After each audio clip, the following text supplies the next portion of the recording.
Guys, we are back with episode 2 of the Stitched Up podcast featuring me, your friend Kyle, and my boy Fuzzy. Fuzzy, how we feeling? I'm feeling great. I'm ready to debate about this Hall of Fame ballot because I don't know if you've seen it, Kyle. There are so many deserving players this year. Like, for the most part, usually people get criticized for not using enough votes. It's going to be extra this year because you have to use every single vote. There's so many good players.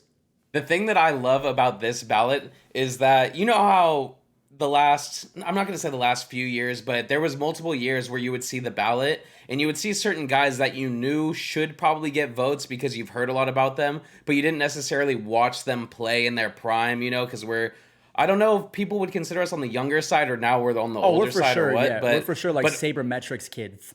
Yeah, exactly. But all of these guys that you see on the ballot now are people that I genuinely watched. So these are guys that I use the eyeball test on. I know how they did against my teams. I know how they looked. I know how I played with them in video games. So, I have a little different look of how I root for these guys and how I thought about these guys. But I'm excited to go over this ballot with you. All right, so before we do that, quick little trivia for you guys. Which year was David Wright on MLB The Show? Or was he not on? Was it like Mega Baseball, David Wright? It was just MLB. MLB? If I'm not mistaken, it was just MLB 2000 blank. That's was how it MLB 07 The Show. I knew it was an MLB The Show.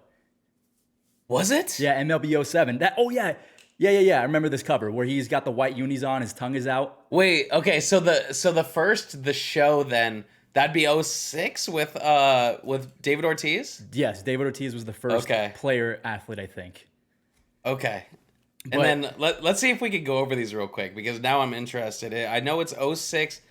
Okay, you're right. 07 would be David, right? Yep. So 08, would that be... I'm pretty sure 08 Mauer? was... I think 08 and 09 was Mauer. I think that 10 was Cabrera, or maybe... No, okay, so we're missing Pedroia on one. Oh, that's right. But Mauer was back-to-back, right? I'm just going to look it up. No. Okay, all right, go ahead. I will quiz you guys, and I'll quiz Kyle and you guys before we get into this Hall of Fame ballot. Yeah. All right, here we go. I got all of them right in front of me. Go. Okay, is there back-to-back years with Joe Mauer? Way down the line, though. Oh, actually, okay, I got the order. Yeah, go. Okay, 06, Big Papi. Yes. 07, David Wright. Yes. 08, is it Pedroia? 08 is a left-handed MVP. Joe Mauer? Nope. A left-handed National MVP? League. Power. Oh, Ryan Howard. Ryan Howard. Wow. Yep, Okay, yep. 09 Joe Mauer? 09 is Pedroia. Okay, then it's 10 and 11 is Joe Mauer. Yep, well played, Mauer. 12 is it... Okay. This is a random one. Adrian Gonzalez? Yes, sir. Okay, 13 is McCutcheon. Mm-hmm. 14 is Miguel Cabrera. Yes. 15, Puig. Yep. Oh, you got this unlocked. 16, Miggy. Oh, no. He was a one-time, but... Oh, no, Josh Donaldson. Yeah, yep, bring her in. Yeah. Wait, so... Oh, wait, I already said Miggy for 14, yep. huh? Mm-hmm. Okay, yeah, okay. Cool, okay. 17. 17, was it Griffey? Yep. 18, Judge. Yep. 19, Bryce? Yep, and with that funky Photoshop. yeah, that was weird. 20 was Baez. Yep. 21, Tatis. Yep. Okay, we're good. And then obviously Shohei, and then... All right, here's a bonus one. Okay. How many times was Jose Bautista, he's finally on the ballot, how many times was Jose Bautista on the cover of the show? Ooh, see, this one I'm not gonna know. I know he was on the Canada one. Man, how many times would he be on? I'm pretty sure he was on 12 because I had that on the PS Vita, and then he was also on 13, so he was on 2 of them. Oh, really? Yeah. Okay.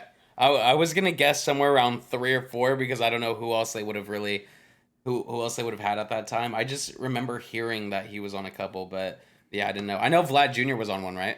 Recently. I think so. I don't remember. I don't really keep up with the Canada editions. Yeah. I mean, I don't even buy them. I just buy them on Digital Deluxe. So it's like, I wouldn't even know how to even look at these things, Well, here we go, man. Speaking of Jose Bautista, he is on the ballot. So I wasn't sure how we should do this, but here's how we're going to do it. We're going to go ahead and go through each player, and then at the end, we'll go ahead and cast our own votes. So I'm curious after talking about it with Kyle and showing the stats or not talking about stats, like maybe we're going to play narrative ball. I have no idea, but we're going to go through every single Yeah. player real quick, talk about the shoe-ins, talk about the kind of borderlines, and talk about the guys that have no chance. And then at the end, we'll go ahead and cast our votes. But we got Yeah. Bobby Abreu, Jose Bautista, Beltran, Beltre, and then you guys can see the rest of it. We'll probably put it on the screen right here. So you want to just go from the top because we got some fun names Yeah, like yeah. David Yeah, Wright. let's do We that. got Chase Utley. Like those are going to be some Yeah. controversial picks. And Joe the way I Mauer. like this, yeah, the way that I like this this ballot too is it's like a lot of the juicy names are or loaded towards the back, you know. So Well, it is cool. Staying with the juice, I don't know if Bobby Abreu took juice. I'm just going to go ahead and say that right now. He played during the steroid era, and his stats, Bobby Abreu is one of those guys where if I read off his stats, you would say that's not Bobby Abreu. Are they just way more juice Dude. than I would ever really understand? He's a home run derby champion. He's a Gold Glover. He's the two-time All-Star is where it's going to really bite him.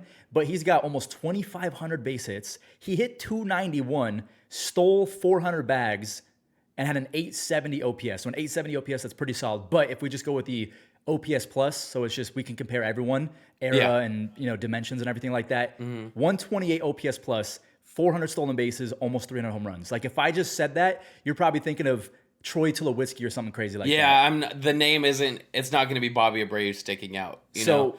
For me, I think that on paper, he's one of the closest on the ballot. I don't think Hall of Famer when I think Bobby Abreu, but the stats, it's almost like he's the better version of Nick Markakis. Just he was so good for, I'm not saying that Nick Markakis was really, really good, but he was able to accumulate stats. Yeah. So No, I know what you're saying. I know what you're saying. I think the thing with Bobby Abreu and the thing that's almost similar to Nick Markakis is you always knew he was a really good player. Right. But whenever you're thinking of the best players in the league at that time, no matter what year it was, Bobby Abreu is never one of the guys that's just poking out, right? Which is crazy because in 2002, he didn't even make an all-star team. Bro, he hit 308 with 50 doubles, 20 home runs, 31 stolen bases with a 151 OPS plus. Like, And he did not make an all-star did team? not make the all-star team. But I think that's where we kind of have to almost tip the cap and say he didn't make a lot of all-star teams because steroid users made it in front of him. You had Barry Bonds where it's just like, okay, yeah, he hit 20 home runs, but did he hit 70? It's like you have these guys that are just so juiced up that and that's the thing though with Bobby Abreu, right? I'm not trying to be like the devil on the shoulder or anything, but if he was juiced up, then the numbers don't compare to the other juiced up guys, right? Right. So to me, it's like you'll never know. And with Bobby Abreu, obviously a good player, but I'm gonna go and say he wouldn't be on my ballot, and that I don't see him. I got to think making the about Hall it of Fame. because he does have a 60 WAR, and that puts him in pretty elite company. And he's 5-tool. He had the arm, he had the glove, he had the power, he had a lot of things going for him, but not the power of Jose Bautista. Do you remember how many All-Star teams he made in a row? Like I think he started him and Hamilton were in 5 or 6 in a row. And Jose Bautista, I mean, just like Josh Hamilton, right? Just the most electric guy to watch. When you have those guys, you see Bobby Abreu and then Jose Bautista. It's two totally different, memories. And like Jose Bautista was just the most electric guy to watch. Kyle. I mean, From 2004 to 2009, he played in 575 games, right? He hit 59 home runs. The next season, 2010, he hit 54 in one season. that is ridiculous. Like, what even is that? And then how do you justify that though, right? Like what changes for a man like that?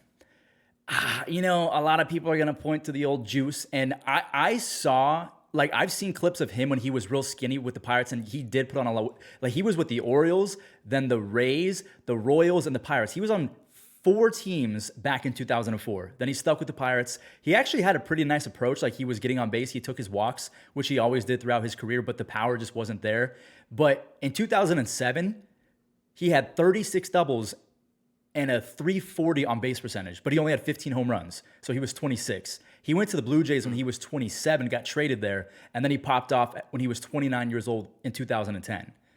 But from 2010 to 2015, my guy hit 230 home runs with a 160 OPS plus.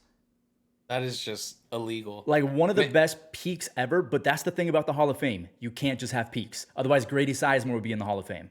Yeah, no, I mean, Tim Lincecum, right? Guys like Yeah. that would be, you would think of them and you would say, okay, sure shot Hall of Fame. Yep. I was just having a talk with somebody about that today, or no, not today, I think it was yesterday. And it was my buddy who's, kind of like a casual baseball watcher. He knows the names, he's a Bay Area sports fan, but doesn't know, like, the nitty gritty of everything. And he's like, so when it comes to Tim Lincecum, it's a sure thing, right? And it's just No, like, no, if no. anything, it might be a sure thing that he's not going to get in. There's people that actually make arguments against. I think Posey might have done a good job kind of sealing his fate towards the end. I don't know how you feel about Posey. Do you Buster think he's. Posey. Yeah. He's a catcher, so that's going to help out a lot because he doesn't need 3,000 hits. Nah, yeah, Yeah. he's got a 129 OPS plus MVP, 3-time worlds. Yeah, he's 100% going to make it in my Yeah, opinion. rookie of the year. Yep. He's got a lot of. That's how I feel, right? But there was a few years where it was like, man, is he gonna get in? Like it's that strict with baseball, and I don't know how you feel about that. I kind of like it. There's. I mean, we're gonna get into that part of it because there's a lot of guys that I feel if you're gonna have a tight, if you're gonna have a tight exclusive grouping in the Hall of Fame, there's a couple guys that need to be in there to really solidify it. But there's some of these sports that just are jokes of Hall of Fames. Like you have guys that really have done not as much as some of the guys. If you compare their achievements in their sports to some of the guys' achievements in baseball that aren't on the Hall of Fame, it's incomparable. You have to do way more in baseball, I feel. Yeah, that's why I hope that this year, because I'm seeing guys like, for example, Joe Mauer, David Wright, Chase Utley. Those are going to be the controversial ones because they don't have the counting stats. So this could be the year where they might have to refocus their perspective on, do we vote for longevity? Because baseball has always been this hallowed ground of they did it for a long time and they were some of the best players of all time. Yeah. So yeah. they had the longevity, but they also had the 7, 8, 11-year peaks, and they just stayed that way for a long time. And that's why they were able to get 3,000 base hits. But to me, and this is cliche, if you can tell the story of baseball without them, probably not a Hall of Famer, right? I don't know if I can tell the story of baseball without Joe Mauer, Chase Utley, David Wright, even someone like Billy Wagner or Manny Ramirez, A-Rod. Like, I'm going to have a tough time when we get to A-Rod and Manny, but you can't tell the story of baseball without them. Like, Ohtani, he could retire right now, get his service time, and become a pastry chef, and that guy walks into Hall of Fame today. Easily. No, So- that's what the Hall of Fame argument. It's so tough sometimes. You know what I mean? Because here's a perfect example coming up next. Carlos Beltran, right? So he's got all the stats, and he did it for a long time. Whereas someone like Adrian Beltre, same thing. Mark Burley has a ton of stats as well. We'll talk about him in a second, but there is a clear difference. Like Carlos Beltran is kind of like the outfield version of Adrian Beltre. I mean, this dude put up a 70 WAR. He almost has 2,800 base hits, almost 450 home runs, over 300 stolen bases. He's got 3 Gold Gloves, a 9-time All-Star, one of the best postseason players of all time, almost 600 doubles. Yeah. Like, the only reason why Carlos Beltran is not in the Hall of Fame, like a lot of the other guys that we're going to talk about, is things they did off the field that affected their perspective, like Beltran and the Astros thing, A-Rod and Manny, the steroids, Omar Vizquel. We won't even talk about Omar Vizquel. yeah, let's We will not talk about Omar Vizquel, but what are your thoughts on, for me, Beltran is one of the, if you don't vote for him, you don't know ball, or you're a Dodgers fan. So, okay, here's my question to you, because I know we've kind of talked about things like this in the past, and I think I know where you kind of stand around A-Rod and stuff like that. When it comes to cheating scandals, where is the line drawn for you? I mean, for me, right? So I might spoil it then. I am a 2 guy. So if you got caught twice, I don't know if I can vote for you. If you think that we're that dumb as people to forgive you twice, that's tough for me. But someone like Gary Sheffield, he was on the Mitchell report, but he never was suspended by Major League Baseball. At least I don't think. Yeah. Like, God. So what do you? That's the thing. So, would you vote for Manny but not Gary Sheffield? Would you vote for someone like, imagine Josh Hamilton played a full career. Would you not vote for him because he did off the field stuff? Man, but Josh Hamilton's was just so crazy, right? Like there was a certain point where it's like, okay, I could get behind Josh Hamilton, and then the things come out with the child abuse and stuff like that. Whoever's editing that, can you please bleep it? Wait. Dude, I've just been watching so many podcasts, and I've seen so many different variations of words bleeped out. and that's Okay. definitely one of them. Okay. But so we'll still have that in there though, right? Yeah, for sure. Okay. So you're just saying bloop it up as if we were saying that like a swear word or something. Yeah. Okay, perfect. Yeah. No, but you get what I'm saying, right? Like that's just me being real. Like once that news comes out, it's like, oh my god, like Josh, Yeah, you are that just was a doing sad day, nothing dude. right. Like, dude, It was a man, different because level of like, you remember Ryan Braun, how good he was? yeah, but Like, God, that's a two-time offender too, yeah, right? Ryan Braun Like, was no, Ryan Braun was the one time, but because he lied about it and said that he got someone fired because he said that they mishandled the specimen and like the truck flipped or something like that on transit or it got stolen. So he almost got someone fired and yeah. just lied about it completely through his face. A-Rod and Manny are the only two guys I think on this list that were two guys like got caught twice. I thought Ryan Braun got clipped No, twice it was for you're thinking of Cano. dude, I'm thinking of Ryan. I swear because there was a maybe I'm mistaken. I definitely thought Ryan Braun had two controversies, right? I thought I know he got caught once. Maybe it was I don't know. I don't know if No, I'm 65 games in 2013 and that was it. okay. Yeah. Okay, and then he tried blaming that incident on a worker. Okay, so yeah. Yeah, he got I just remember him robbing Matt Kemp for dude, MVP. that was so sad. I Yeah. cannot believe that year actually happened. Matt Kemp, if you're watching this, you're not. I'm so sorry, man. But at least you got to date Rihanna. Yeah, and I'm a Giants fan, right? Yeah, It's right. for me. It's just like when you see me hoping for you to win MVP and you're a Dodger, there's something serious brewing. But back to Carlos Beltran, right? Yeah, you're voting for him, right? I'm we got a voting Dodger for after him. this in Beltray. Yeah, I'm voting for Carlos Beltran because, like, dude, when the time comes for Jose Altuve, I'm gonna vote for Altuve too, Same. right? Because it's just such a difficult situation, right? The Astros thing. I hear all these anecdotes about Altuve and how he was against it and stuff. We know Carlos Beltran wasn't against it, right? Like he wasn't one of the guys that was against the cheating part. He was kind of like the Iron Man of the cheating Avengers. Like he very much started it. Yes, that's what I'm saying. Like for him, if I'm man, I just have seen Carlos Beltran on so many different teams play so amazingly for such a long period of time. It would feel gross to not have him be in the Hall of Fame based on what type of player he is. Right. Here's what I got for you, Kyle. So Carlos Beltran, from the beginning of his career to the year before he went to the Astros, he had a 70.8 or a 70.9 WAR.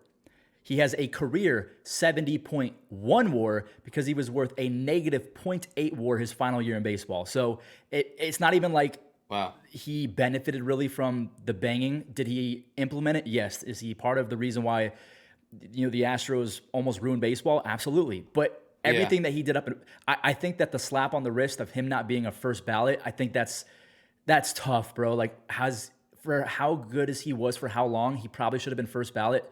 But I think the slap on the wrist is all I got for him. But so my question is for these percentages, right? Is it a first ballot punishment where they're just trying not to give him the first ballot as for a sure. slap of the wrist? I fully believe that the writers got together and colluded. No, I understand what you're saying. That there's no doubt that happened, Yeah, right? oh, okay. Because he's good enough to be on it. But what I'm saying is it a thing where they're gonna stop the slap on the wrist on the first year, or are they just gonna keep this going how they did Barry Bonds and how they've done A-Rod? No, I think you know what I mean? Is it? I think it'll be like Tatis, if he ever is on the ballot, they'll probably say, hey, or even Nelson Cruz. I think that there's going to be a lot more steroid guys inducted in the next few years. So if you're going to let steroid guys in, you got to let Carlos Beltran in. You got to let Jose Altuve in. You might have to let Tatis in. So for me, I don't think it's going to be a multi-year issue. Almost like with, what's his name, Terrell Owens. I think he got left off for 3 or 4 years because of his attitude towards the media, and the media held it against him. And I think that's so brutal, man. Yeah, that's not going to happen with Carlos Beltran. I think that he gets in without a shadow of a doubt this year. Okay. No, and I would like to see that. Yeah. I definitely would like to see it. Now, real quick, as somebody who knows about how they kind of vote for the Hall of Fame and what they're looking for, are there any guys that have been clipped for steroids that are in the hall yet? I don't like. Let me throw out allegedly before I say anything. Yeah. Allegedly Pudge. Allegedly Okay. Mike Piazza. Okay. Allegedly Babe Ruth. But there's none that have actually been suspended and are in there. No one. So like, let's say Barry Bonds got in last year. Yeah. That would have been the precedent. He would have been the Okay. de facto steroid guy in the Hall of Fame. Yeah. So this is my thing, real cool. Or you know what? I'll wait till we get to Okay. A-Rod and them Yeah. to break this down. But that I have kind of a stance on that. Okay, we'll get there. So Adrian yes. Beltre could be in that conversation as well. Also David Ortiz. But Adrian Beltre, I mean, I don't know if you watched him growing up, because I didn't realize he was with the Dodgers for as long as he was, but he was second in MVP back with the Dodgers in 2004. Dude, this dude hit 48 home runs in 2004, and he Dude. wasn't on roids. Dude, as a Giants fan, you remember certain guys, right? Yeah. And I remember like guys like Sean Green. You know, there was just certain guys that just ruined our playoff hopes sometimes, and they stick in your head. You know, I couldn't tell you how many years Sean Green played for the Dodgers, but I can just tell you that he did, right? And Adrian Beltre, when I was younger, man, watching him, it was like watching, you know, like Bane take on Batman. You're just like, dude, come on, you again? Like, can you just leave us alone? Adrian Beltre was a demon, and he stayed a demon, right? He was good on the Mariners, he was good on the Dodgers, he was good on the Red Sox, he was good on the Rangers. Everywhere he went, it was just like, oh, you're a stud. To me, he's a first ballot guy. Oh, you know, 100%. You got to break down the stats for me, because you guys at home that watch my content, you know, I'm not so much the stats guy. This is why I love the idea of me and Fuzzy doing this, because you have a guy who does know the stats. He knows how to break it down. And then I'm just kind of the guy who likes to just break everything down and give my 2 cents on it. But yeah, when I think of Adrian Beltre, I can't think of a reason. You talk about longevity, he has it. You talk about the skills, he has it. I know he has to have the stats. You know, to me, it's a first ballot. What do you think? Yeah, a lot of these guys, they're really going to look at a couple different things in terms of offensive players. They're going to look at WAR. He's got 93.5 WAR, which is insane. He's got almost 3,200 base hits, so he's in the 3,000 hit club, and he won 5 Gold Gloves, 2 Platinum Gloves, 477 home runs with a 116 OPS plus. So the OPS plus isn't crazy by any metric, but he is one of the best 5-tool players in the history of baseball, because he also tacked on 10 plus stolen bases 1, 2, 3, 4, 5, 6, 7 times in his career. So like, he can move. And I know that when he went to the Rangers and the Boston Red Sox, because he was awful in 2009, went to the Red Sox, had 49 doubles, hit 321, kind of saved his career. In 2009, which team was he on where he was The Red awful? Sox, the 1 year with the Red Sox, he made himself a ton of money. Okay. Yeah, because it was his like a contract year. He signed a 1-year deal with the Red Sox for $9 million because he sucked in 2009. 10 pops off, and then from 2011, that's when he was with the Rangers. And it's almost like with the Dodgers, he was very good, right? And then to end his career, it's almost like he had 2 borderline Hall of Fame careers wrapped up in one. Dude, I completely agree with what you're saying, Because on the Rangers, he was still just different. You know, he was still one of the best players in the league. From 1998 to 2010, 52.4 WAR, right? So that's just a half of a career. From 2011 to 2018, dude put up another 41.1 WAR. So like, Adrian Beltre was him. Yeah, no, that's for. You've just concluded why he's first ballot. Yep. Now, do you think he will be? Oh, I think Adrian Beltre will be unanimous. Okay, cool. Unless actually, I don't know if he was Adrian Beltre. No, there was some allegedness around Adrian Beltre for steroids. Anytime. Okay, so Eric Gagne, this is alleged. Eric Gagne basically said that Adrian Beltre took steroids, and I believe that they were teammates. They were with the Dodgers. Ooh, okay. So again, people might hold that against him, but in my humble opinion, I think that Adrian Beltre should be unanimous, considering all that he did. But I mean, you're gonna have the people that doubt it, so I don't know if he's gonna be unanimous. Yeah, I mean, if David Ortiz is in, Adrian Beltre has to be in. Yeah, Can we agree with that? You're right. Like there's clearly a difference between allegedly and then suspended for it.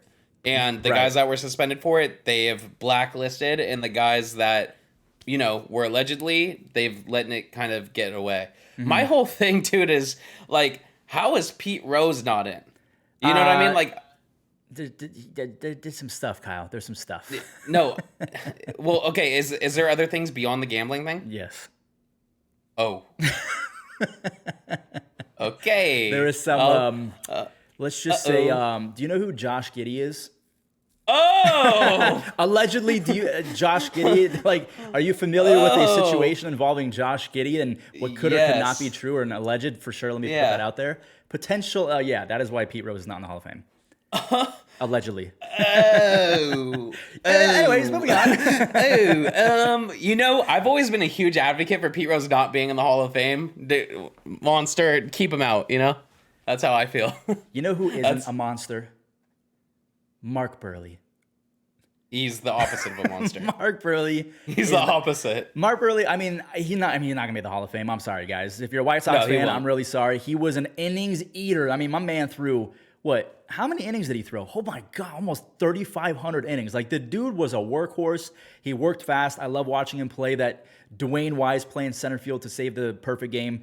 Almost a 60 WAR, 214 wins. Like, those are great numbers. There are the part that sucks for Mark Burley is that this year is so stacked. I can't vote for him this year. But was Mark, real quick, was Mark Burley's perfect game the one that was like the fastest game ever? I believe so. It was like an hour and 41-minute game. So I think Foolish did a video on it. Yeah, that's efficiency. Yeah. So would you vote for Mark Burley? Because he's got 214 wins, 3.8 ERA, which I think would be the third highest in the Hall of Fame behind CC Sabathia and like Musina or something like that. Maybe the third highest? Yeah, third highest. Okay. So the ERA is not very good, but he did have a 117 ERA plus. So according to the stats, he was 17% above average. And is that Hall of Fame worthy? In my opinion, no, it can't be. It can't be. I think the way I think of everything, right, is, I mean, every voter has their own preferences. So I'm gonna speak on my own preference. I don't know what they're gonna vote for. You know, these guys make such questionable decisions. For me, I agree that longevity is a huge part of it, but I think if you're gonna have a guy that, you know, like Adrian Beltre, we just talked about a guy that had longevity, but he was amazing. You couldn't tell that how old he was, right? He's just doing great things at an elite level for a very long time. Oh yeah, he was a top 5 third baseman for the last half of his career. Exactly. With Mark Burley, right? It's like, man, that's a lot of innings. I would lose 3 arms in that span of innings. But I can't say that Mark Burley would be on my Hall of Fame ballot. Kyle, you know, I'm going to just tell you this. He was top 5 in Cy Young once in 2005. Never got a Cy Young vote for the remainder of his career. Was that the year he threw a perfect game? 2005 might have been. I don't remember exactly, but I mean, I'm a big FIP guy. That's FIP. It's fielding independent of pitching. Like, how good are you at striking guys out, not allowing home runs, and not allowing walks? 4.11 FIP, not good at all. 117 ERA plus. Like, he pitched so many innings. That's why he has a ton of wins, and he stayed relatively healthy. Just Mark Burley, for me, got to go ahead and drop him in that old Hall of Very Good. So correct me if I'm wrong, but so like the FIP statistic, it basically you can't be dependent on a good defense or get screwed over by a bad defense. It's just how you were independently as a pitcher. Yeah, best way to put it is there was a book called Satchel and Me. Satchel Paige said, hey, all of my fielders go in the dugout. That's FIP. No one else matters. And essentially that would be so sick. That was sick, bro. That book is so good, one of my favorites. But essentially what they're trying to do is mitigate. If the Phillies have Kyle Schwarber in left field or Brandon Marsh in left field, it doesn't affect his FIP. Yeah. Okay. So just real quick for for this year in baseball, right? Who is the best pitcher FIP wise? Would it be somebody like Garrett Cole, somebody who just averages a ton of strikeouts, somebody like Spencer Strider? Yeah, Spencer Strider. So Spencer Strider, I think, had a really nice FIP, and that's why people still wanted to vote for him despite his near 4 ERA. But Garrett Cole, he did not lead in FIP. I don't know who the FIP leader was, but he's usually around the 3s to 2s. Okay. Which is really good, but I don't know who the FIP leader was. I think it was Kevin Gausman, actually. Oh, wow. Okay. Yeah. I'm curious what Blake Snell's would be because you have a guy that strikes out a lot of guys, but also walks a lot of guys. Crushed right? him. His FIP is not the best. Okay, that makes sense. But hey, he got it done, dude. Fucking 2 times Cy Young. That's wild. Dude, he really is like the left-handed Nolan Ryan, if you think about it. Dude, No, he that's straight such up a is. I know that's just such a dope compliment to get for a dude too. Like if somebody was just like, dude, you're like the lefty Nolan Ryan. You know, it's just like That's thanks, going to be man. an interesting case in 10 years when we redo this. Is Blake Snell a Hall of Famer? Because he's one of 7 humans ever to have a Cy Young in both leagues. And I don't know how he's doing it, bro. I have no idea. Yeah, He's straight up it's nasty, but he walks so many guys, but that doesn't mean yeah. anything because he doesn't allow hits and he strikes out everyone. So Yeah, definitely a frustrating guy to have in fantasy. I've had him a couple years, and it's just like, okay, yeah, like you're in trouble right now, but I feel like you're gonna get out of it, or you're gonna strike out so many guys that you're gonna make up for these points you're losing. But yeah, this year he damn near won my league for me. But all right, on to the next one. We got another guy that I feel like, in my eyes, I think similarly to the Mark Burley situation, Bartolo Colon. put some respect on our savior. Yeah, big sexy. Big sexy. Dude, that home run off James Shields. By the way, James Shields on this ballot should immediately be struck off for giving baby. for giving a home run to Bartolo Colon. You just got to be taken off. But dude, I mean Bartolo, responsible for many good memories, but is he Hall of Fame worthy? I mean, he won a Cy Young. You got to tip your cap. He's one of the most fun players ever. Like, he will stand the test of time without the Hall of Fame, which makes me happy. No, his ERA starts with a 4, bro. Like, he had a 6 ERA twice. No. Who did he win the Cy Young with? Was it the Angels? Yes, the year after they went from the Anaheim Angels to the LA Angels, he went 21-8 with a 3.4 ERA and won the Wait, Cy Young. what? It was that recent? Yeah, 2005. That feels so weird. Really? That feels Damn. like a long time ago for me. And we're not that different in age. No, but the Los Angeles Angels transition from Anaheim to Los Angeles, that feels recent to me. You think so? Like that that's feels like dude, dinosaur that- time. Maybe it's because the whole Anaheim beating the Giants, like maybe it's still just in 2002, maybe it still just rings in my body.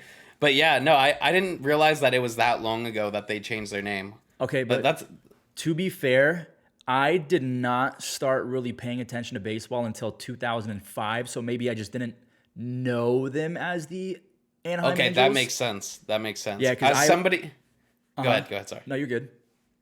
I was just gonna say. I mean, we grew up in the Bay, so we were going down to Disneyland a couple of times a year with the family and stuff. That's Anaheim. Disneyland's in Anaheim. I So love like Anaheim, yeah. Anaheim was just it was just always that probably is the difference, honestly, because if you're in Vegas, you're not watching baseball, or you just haven't been to Disneyland, you're probably never even going to hear about Anaheim, really. You know? Yeah. So maybe that could be why. But yeah, regardless of anything like that, congrats to Bartolo on that Cy Young. But dude, when you have he's had a lot of rough years, Yes. like a lot of rough years. So I think this one should be pretty quick. I don't think he'll be making a Hall of Fame, but I do think there's a chance he'll be talked about more in the rest of history of baseball than some of the guys that will make Hall of Fame. Oh, for sure. Yeah.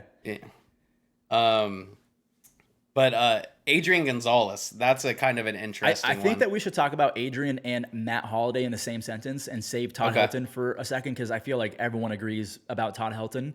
Yeah. But Adrian Gonzalez, he and I think I'm almost positive that they have the exact same WAR, him and Matt Holliday. Matt Holliday has 44.5 WAR, 2,000 base hits. Adrian has 2,000 base hits and 43.5 WAR. So it's just not enough. Yeah, it's not. And That's the problem, though, because I'm saying it's not enough right now, but David Wright's coming up soon, and he has not as many hits as either of those guys. God, and I've watched Matt Holliday do some incredible stuff. And Adrian Gonzalez, I mean, on the Padres, watching him growing up against the Giants, I mean, he was a beast. And then he goes to Boston and on the cover of the show. Yeah. Wait, Adrian Gonzalez won an MVP in Boston, right?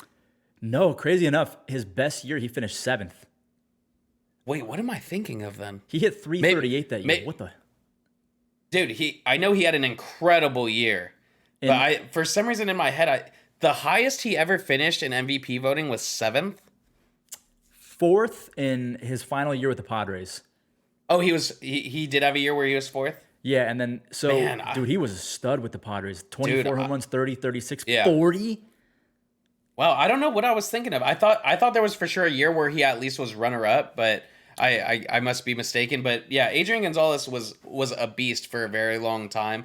Then going from the Red Sox to the Dodgers, I mean the Dodgers he was insane on too for a while.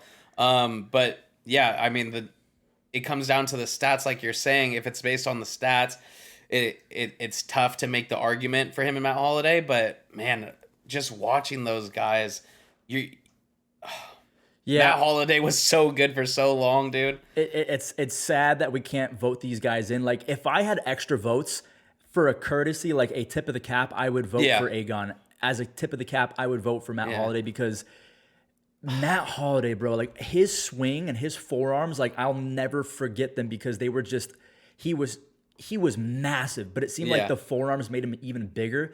And Dude. even though he played in Colorado, dude, a 137 OPS plus, a 151. He did that twice. Once with the Yeah. Rockies, once with the Cardinals. Oh my, he's got a career.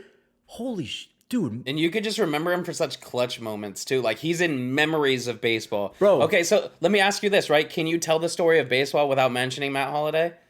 You know, Yes, unfortunately, unless you're talking about like it- how insane he was in the playoffs. I just think about like him scoring home, tearing up his chin. You know, Yeah. the clutch home, the clutchness in the playoffs against the Dodgers when he was on the Cardinals.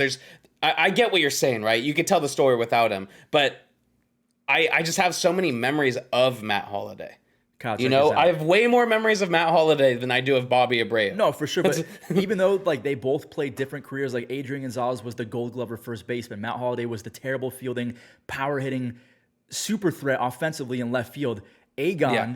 had 43 and a half WAR, 317 home runs. Matt Holliday 44 and a half WAR, 316 home runs, one less. They basically had the Wow. same exact career offensively, but defensively, Aegon was the better player, but he has a lower WAR. I don't get WAR. I'm not even gonna really focus on WAR in today's video, because sometimes it's so confusing. But dude, yeah, it I gets a little forgot how confusing. good Matt Holliday was. My God, That's these are what, some that's what my stats, thing bro. is. Yeah, I mean, if you had to choose between the two of them, who would you choose? Don't do me like that, bro. I mean, we're both basically saying we can't really choose either, right? But that's what's so messed up about the Hall of Fame, where it feels so strict that guys that you would love to see and that you feel would be deserving based on their careers, they're still not in there.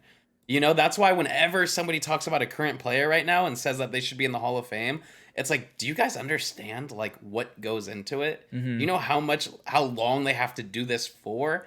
You know, like a guy like Acuna, right? If he just fell off, I mean, obviously the stolen bases and everything that he's done this year, he's done some historical things, but you got guys that are just insane and that have been insane for the last couple of years. But if they fell off and they didn't, you know, do more, then they could end up, you know, as one of these guys we're talking about that had a 3-year spike and then didn't do much else. And it's just like, damn, that's how easily you could just not end up in the Hall of Fame. Yeah, I can't answer your question either about the pair of them. Like, they're too similar in terms of like what they brought to the table. They were so different. Yeah. I'd probably go Matt Holliday before Aegon, Okay. but that's me. I would too. Yeah, I would. okay. And I mean, I think you could tell by how I was talking about Matt Holliday that I Right. would. Yeah, it just seems like in that time, regardless of how similar their stats were and everything, it felt as if Matt Holliday achieved more as a player. Right. And You know? they had roughly the same at bats as well. But here's how I can compliment Adrian Gonzalez. I think that if he had 800 more at bats, he could have had a Todd Helton like career. Like if he had 2 more solid seasons instead of falling off planet Earth, like his final 2 seasons, 240 batting average with a 77 OPS plus. That's why he's not in the Hall of Fame, unfortunately, or he's going to Yeah. get votes. Whereas Todd Helton, yeah, he fell off in the final few years, but dude, Todd Helton at his peak, the guy hit 372. That's just so insane.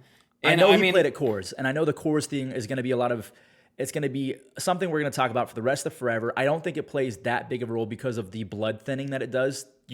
When you go from Coors to New York, you're not going to play as well in New York because of the altitude change. So there's very much, yeah, your stats are going to be juicy in Coors, and you're not going to play as well on the road, but there's a lot more that goes into it, that Yeah. your road stats are going to be worse because your blood, it has to acclimate to the new the altitude. So Yeah. for me, Todd Helton, one of my favorite players growing up, I don't even have to say any more words about him. Todd Helton is a Hall of Famer. yeah, of course. But my question is, why wasn't he a first ballot? Dude, people just don't honestly, Kyle, people don't know ball. There's so many old voters that just need to, like, I hate saying this out loud, not not be voters anymore. Yeah, And I because like because they're old, so they just need to move on.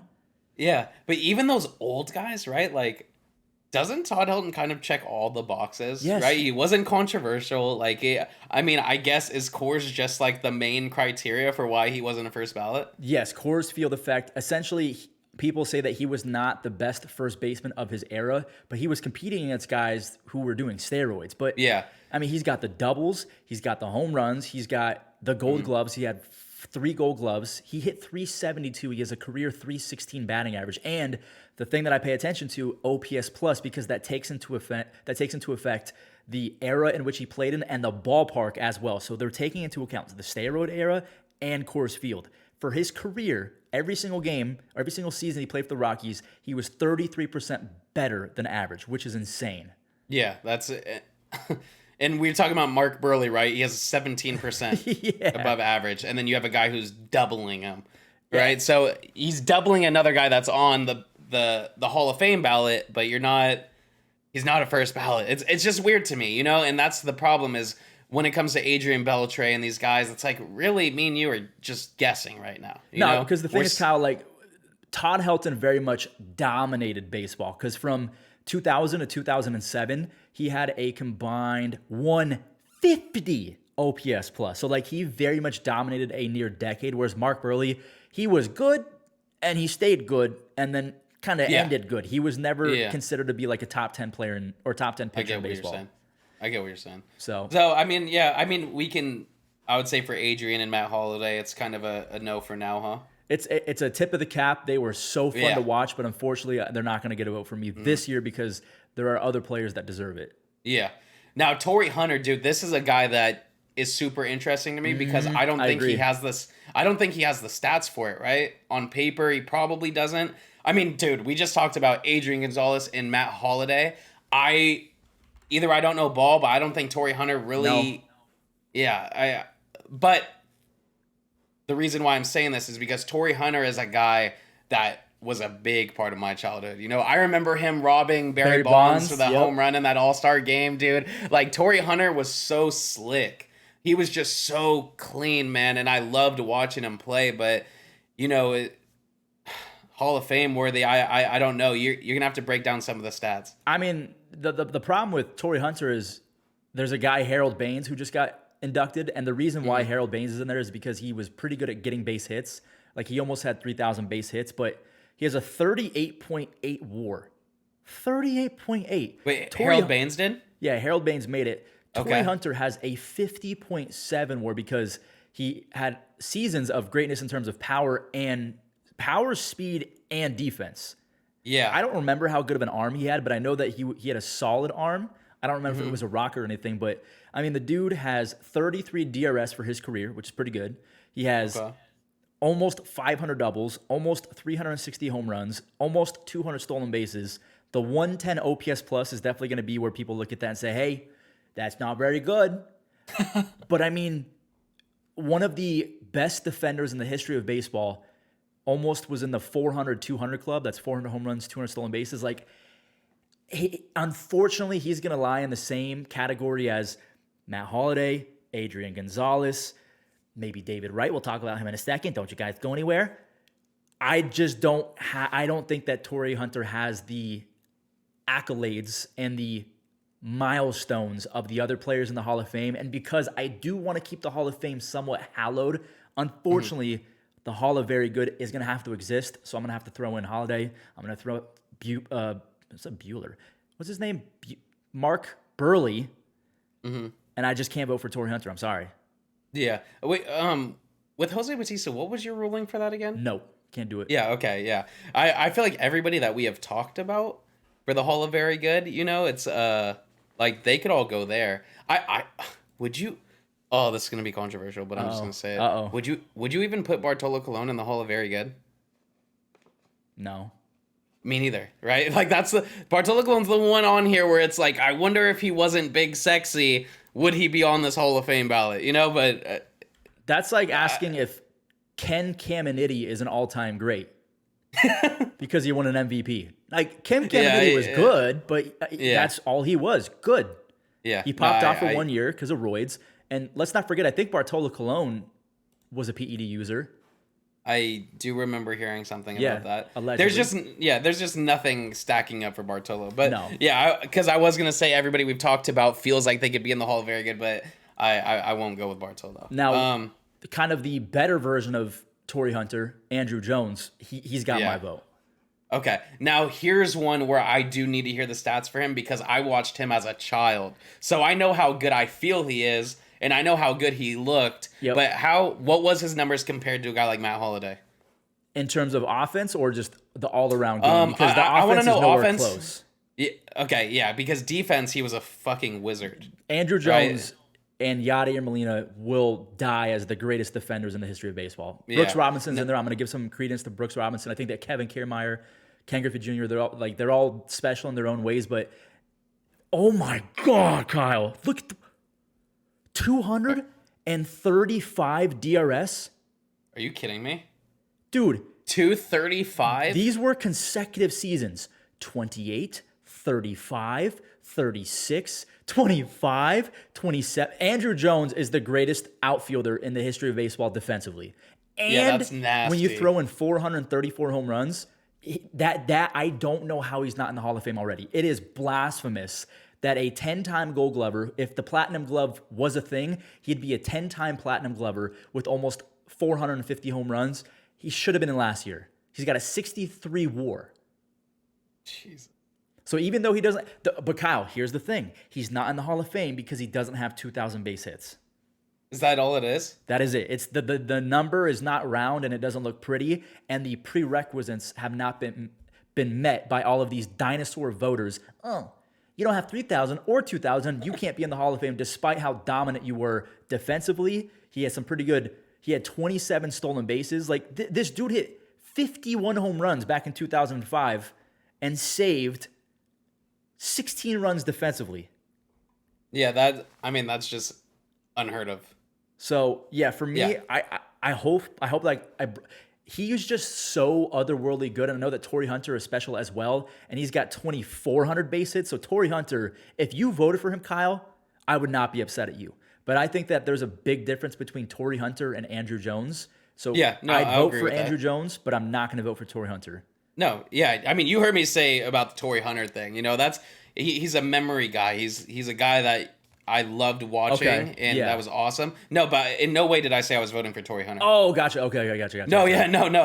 I actually said the opposite. I was saying in the beginning, like, there's no way his stats or anything could come close to these Okay. other guys that we're saying no to, right? Okay. No, but Andrew Jones, he has my backing for sure. Dude. He was a guy that when I first saw his name, you know, when I didn't really know about the criteria, about the Hall of Fame ballot and stuff, I've never really looked or cared too much about it to where I would get anal about it. But with Andrew Jones, I was like, oh, there's our first balloter, you know? But, I wish you more know, people like you. well, because, dude, it's just like, I don't understand the hype behind making people wait. If you know a guy's going to end up there, like, dude, like Todd Helton, what are we doing? Todd You know, Helton's the guy- Todd Helton's awful. Yeah, it just doesn't make sense to me. If you know they're going to make it there, if there's the idea where it's like they are for sure getting in, that's basically unanimous. If everybody agrees that they are going to eventually make it in, then it should be unanimous, right? Why are we making them wait? It doesn't make sense to me. Kyle, So Ken Griffey Jr. was not unanimous. That's all I got to say. wasn't it one guy? Was the That was reason why? Jeter. Ken Griffey Jr. got like 80% of the votes, bro. They said injuries. He can't be. 80? Yeah, I think he got. Oh wait, let me see. Ken Griffey Jr. Hall of Fame percent. And Jeter was. Oh man, I know I'm just like a Jeter hater, but man, like. Who? Let's see. Actually, I don't know. Oh wait, Ken Griffey Jr. Oh, Ken Griffey Jr. You might have been right. It was 99.3. Okay. So I think maybe one or two guys didn't vote for him. Okay. All right. Because that would have been crazy. Oh no, 3 people didn't vote for him. That's 3 too many. So Mo's the only unanimous. Jeter missed it by 1. Griffey missed it by 3, and then Tom Seaver is 4th, and he missed it by 5. But like, That's crazy though. Hank- How was there not more unanimous guys? Like, dude, there's 9 people what? didn't vote for Hank Aaron. Yeah, dude, I don't know, man. Like what's funny is a lot of those guys are probably still voting right now. Probably You know what I mean? the Like, dinosaurs. dude, oh my god. What are they doing? 11 people didn't vote for Babe Ruth. Yeah, let's move. I'm gonna get frustrated. I can't. Yeah, The that's voters, just bro. that's wild to me. So I think we can both agree that Torrey Hunter very good, but it's just Andrew Jones was so much better defensively, which it says a lot about Torrey Hunter because Torrey Hunter was great as well, but Andrew Jones was better. All right, Victor Martinez, man, I feel old looking at this ballot. Victor Martinez is on the Hall of Fame ballot. Oh my god. Yeah, it's like, dude, it's like, weren't you just in the league 5 Yeah, minutes ago? right? Like, didn't you Yeah. just have one of the best cards in MLB The Show history? Like, Victor Martinez has a special place in my heart for his Tigers card in MLB The Show when he hit. They Oh, gave him yeah. a card for when he hit 335 with 32 home runs. Yeah. Finished I think second in MVP. I think he was in that ticket counter, right? Yes, Or the that ticket year. counter, Yeah. Dude, Victor Martinez was a beast. Do you remember that argument he got in with Grant Balfour that one time? No, I don't. Grant Balfour, is that Dude. the Australian guy? Yeah, he was the closer for the A's and then the Rays. But dude, when the A's were facing the Tigers, I don't know if it was in a playoff game or if it was right after they had faced each other in the playoffs. But dude, they randomly started cussing each other out, and it was like the ump was mic'd up or somebody was mic'd. Or no. It was just so quiet that you could hear them screaming at each other and what they were saying to each other. And it was just like, dude, it was they were getting after I gotta it. go back and watch that. Yeah, it's so funny, dude. Like, it was just like, why are you guys so upset at each other? They So- were furious at each other. So I think that we can both agree, very, very good player. One of the memorable catcher DHs that we've seen, but not a Hall of Famer. Yeah, Okay. I'll agree with that. Because now, Ooh, now, yeah, now here, we got here's one. where it gets juicy because the next two guys are controversial, and they're, I'll go ahead and say it. Joe Mauer's not controversial. If he's not a Hall of Famer, I don't know who the frick is as a catcher.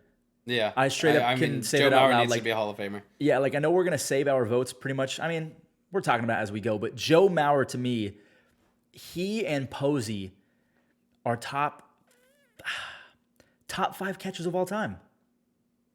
I think so. I just don't understand how there's even like So how this is even questionable. again, with it's Joe just Mauer. the longevity issue. Joe Mauer, Yeah. he didn't play his final 5 seasons as a catcher. So people are going to use those 5 underperforming seasons of you're supposed to be a power hitting first baseman when he was more of like not even really slick hitting because I think he hit like 270 as a first baseman, but because he didn't finish his career as a catcher, they're going to hold his 2,100 base hits against him. Yeah. But I mean, do you remember his MVP season? He had 28 do. home runs while hitting 365, Kyle. And that's in a time already where like nobody's hitting that high. You Yeah, know no. what I mean? 365, MVP, a Gold Glove, and a Silver Slugger in the same season. Dude, that's just so nasty. It's so like I just don't even know. It doesn't even need speculation, right? Like this is just one of those ones where he's gonna get in. If he didn't get in, it would be a travesty. He obviously has my full backing. I mean, he was so dominant. Okay, cool. That's actually sick because I feel like Joe Mauer honestly is one of the easier ones for me.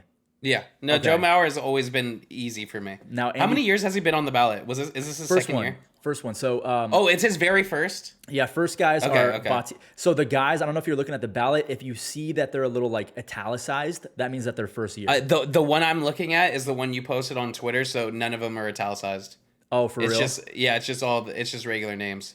I know that the one that you posted a couple days ago, that one has the ones where Okay, it's so- their last year on the ballot, stuff like that. Bautista, The- Beltre, Agon, Holiday, Martinez, Mauer, Phillips, Brandon Phillips, Jose Yeah. Reyes, Utley, and David Wright. Oh, also James Shields, but that's James Shields.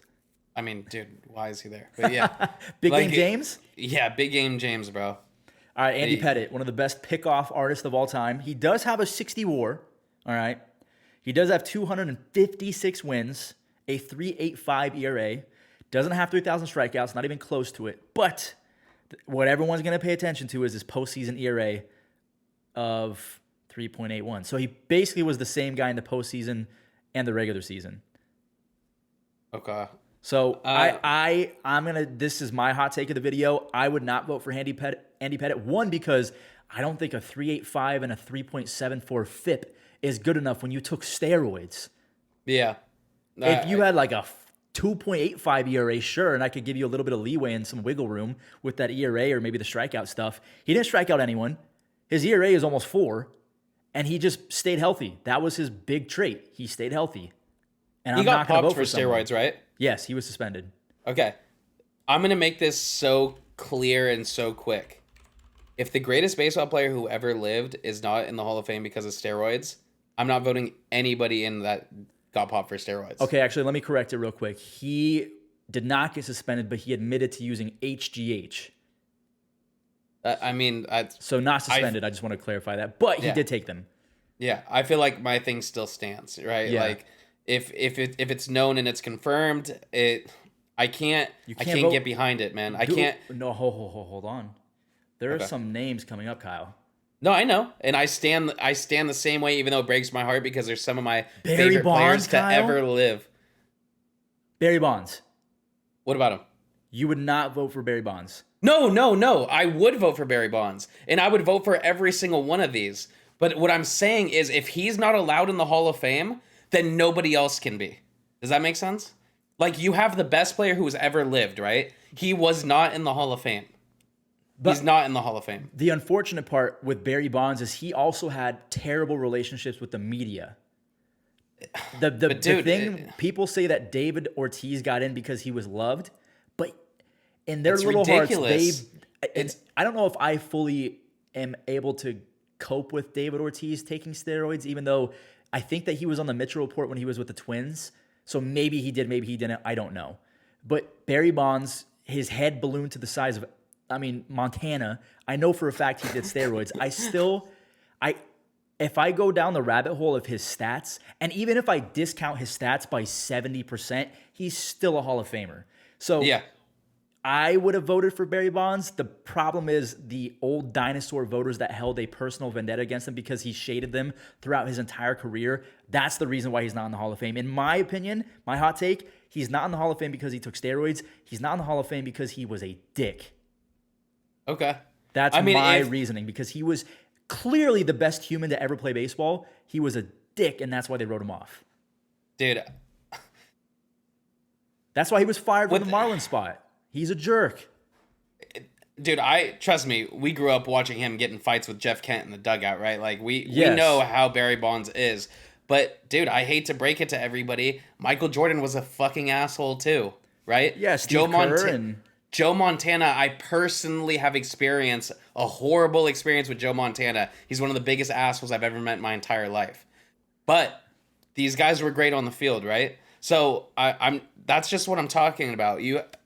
Barry Bonds, all we have to look at for why he's not in it is the steroids thing, right? That would be their defense. They're not going to say, oh, the media hates him. We didn't like him as a person. We didn't put him in, right? Mm-hmm. It's going to be because, the steroids thing. For me, it would feel so gross for me to root for A-Rod and Manny Ramirez to be in the Hall of Fame when a guy who is the best player who's ever lived is not in it for that specific reason on paper.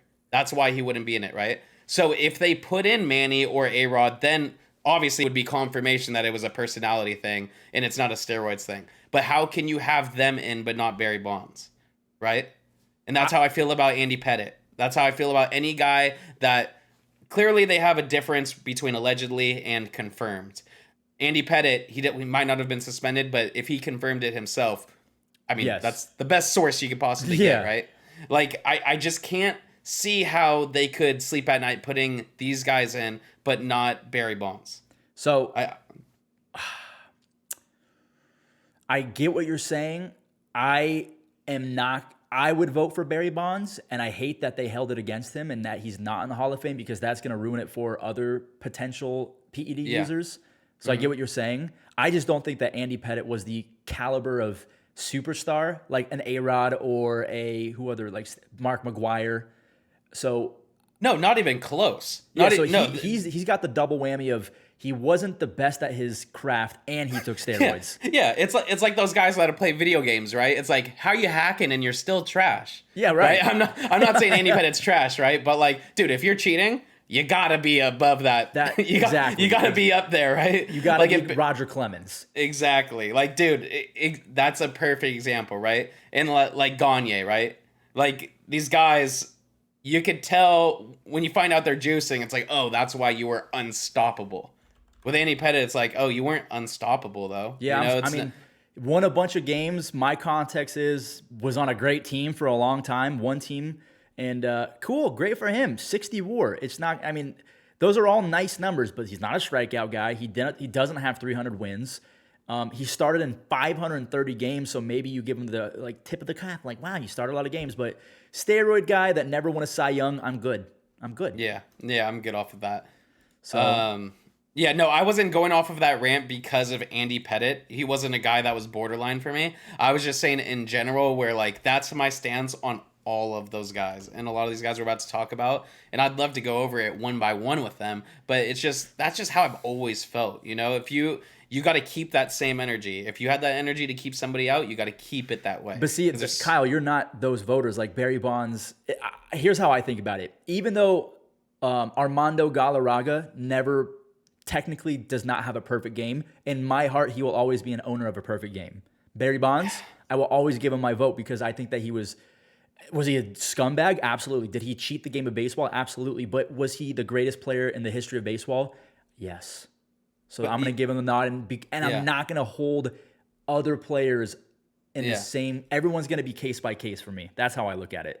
Dude, the thing that sucks with Armando Galarraga is, like, we could say whatever we want, but at the end of the day, he's not in the record books because of that call. Dude. It's just the most ridiculous thing ever. Like, that makes me so mad, you know? And especially for a guy that, let's be honest, Armando Galarraga didn't have, like, a career. Yeah. So it's like, dude, that could have been what, like, that's just so big for him.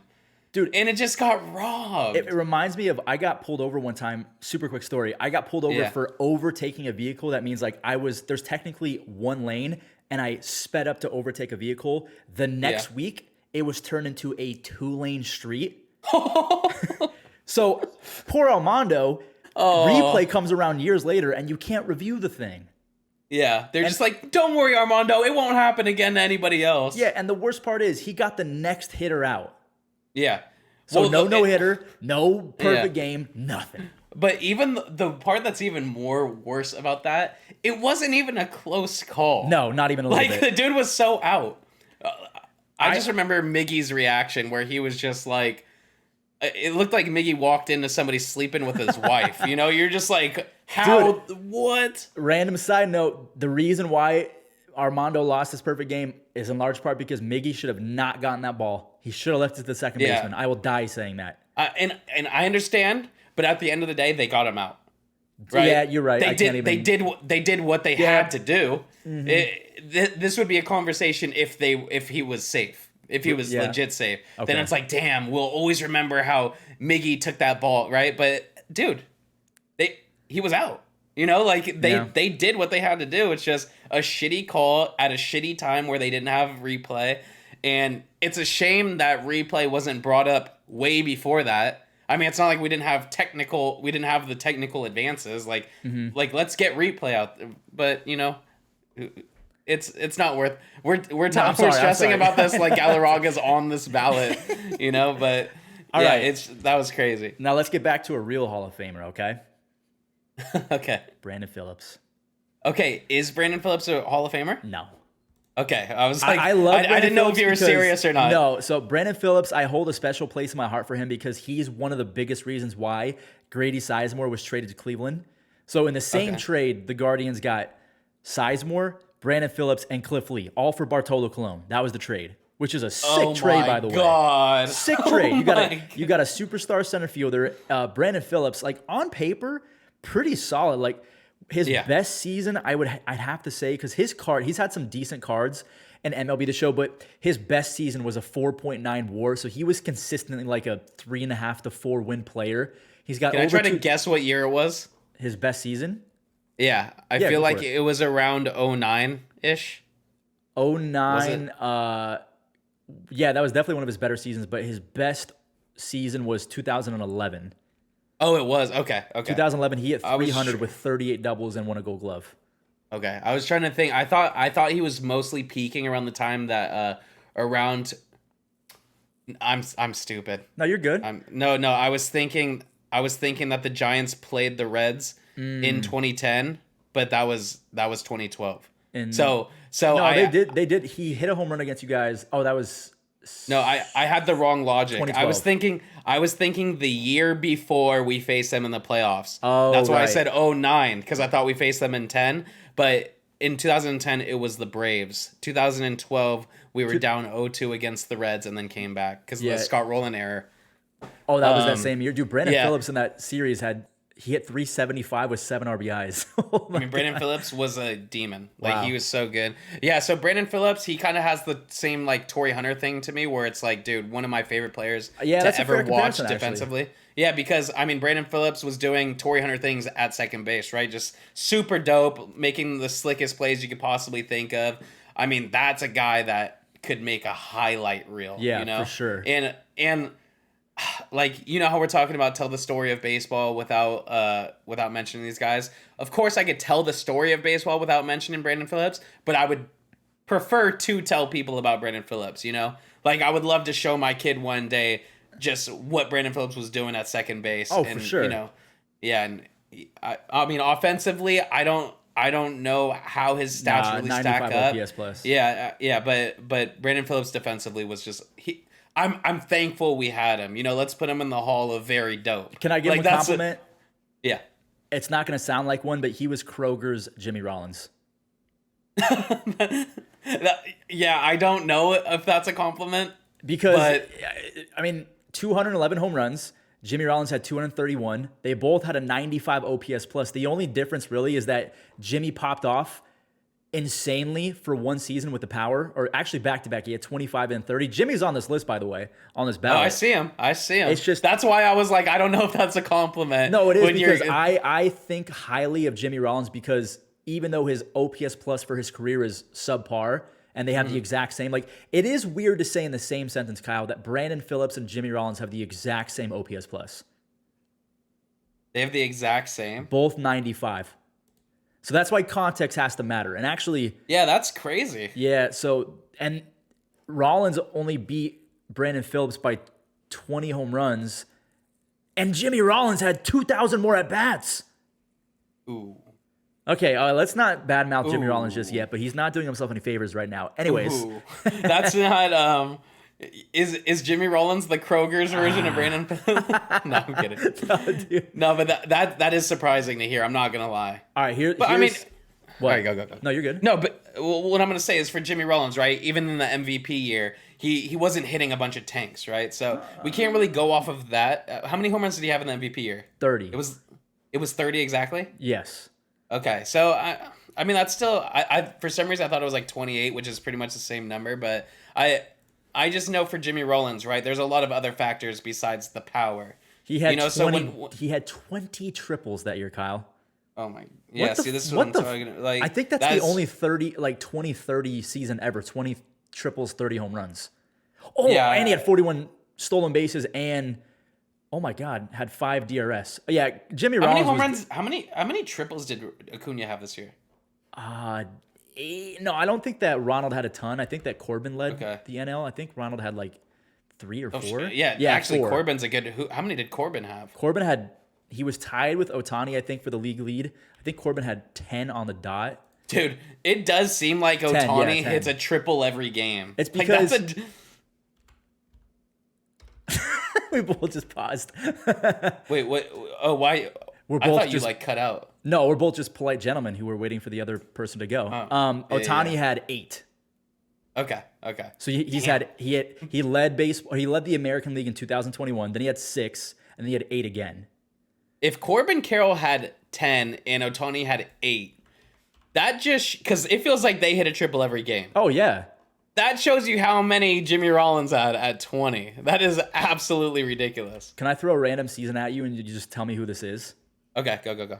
Okay, 53 doubles, 11 home runs, 11. 28 home runs. Oh no, my bad. 53 doubles, 11 triples, 28 home runs, 22 stolen bases, and a 133 OPS plus. Who do you think that is? What year? 2006. So like this person's obviously insane at baseball, right? 28 homers. 22 stolen bases, Okay. 53 doubles, and 11 triples. 53 goals in 06. Oh six. Okay, I'm just gonna guess this because I see his name right now. Is it Jose Reyes? No, it's Grady Sizemore. Why didn't I just? I should have known that was Grady Sizemore. Like you're gonna look for any chance to gas up Grady Sizemore. My man. Jose Reyes. Hey, you respect Grady Sizemore. I'm not gassing him up. He should be in the Hall of Fame, okay? No, he shouldn't. But he had a 6.7 WAR that year. Anyways, Jose Ramirez. Fun fact about I bring Jose up Grady, Reyes, you mean? Yeah. Fun fact about Grady Jose Reyes. Yeah. Okay, it's not a fact because it's my opinion. He and Grady are some of the most freakish leadoff hitters I've ever seen in my life. Dude, Like Jose what Reyes. they did, both on the bases and just getting on base. Jose Reyes, when I look back, was one of the most electric humans I've ever watched play baseball. You know he's my favorite MLB The Show player of all time. Oh, his little swing, huh? Switch hitting little demon, just huh? obsessed with him, dude. When I first started playing like really competitively, like 2012 or something like that, it was when you had to use you basically like you could have created players. So I don't know how many of our viewers are actually going to know about how Diamond Dynasty was in 2012 and 2013, but up until 14, you didn't really use regular cards. They were all caps. Yeah. So you had an infinite marketplace of created cards that had a certain amount of potential that you could train them and use your stubs to do training points and stuff. So it was really cool because you could pack like a platinum card. I think they called them at the time. It was like platinums. But if you got like a starting pitcher with like infinite potential, you could sell them for like 100 million stubs because it's the best card in the game. So it was really, really cool, like finding these hidden gems and stuff. But I had a whole created team with all of these stacked created guys, and then I had Jose Reyes. Like, dude, Jose Reyes, he had a 99 overall card at that time, and he was just amazing. Like, he was just absolutely amazing. I loved Jose Reyes. I mean, the only problem is he didn't end his career. He was very much Josh Hamilton-like to end his career. He got in trouble. I mean, so it's almost like, about that. Yeah, you always have to preface, like, yeah, we love these guys, and they were, even though we had all of these insane cards, Jose Reyes had to be on the squad. He was that insane, both in real life and in the game. It's just, he was so good for so long, and then the way it ended, it's brutal. Like, 517 stolen bases. He's got 131 triples. He hit 103, like his OPS plus was 103. So like he was above average. Like he is genuinely one of the greatest leadoff hitters of all time. And defensively, he was a stud as well. But he just, I can't give him my vote. No, Jose Reyes doesn't get a vote. No, unfortunately. But, but he will live in our hearts forever as one of the best MLB The Show players of all time. He was on the cover of 2K6 or something like that. 2K8, I think it was. Yeah, he was 2K8.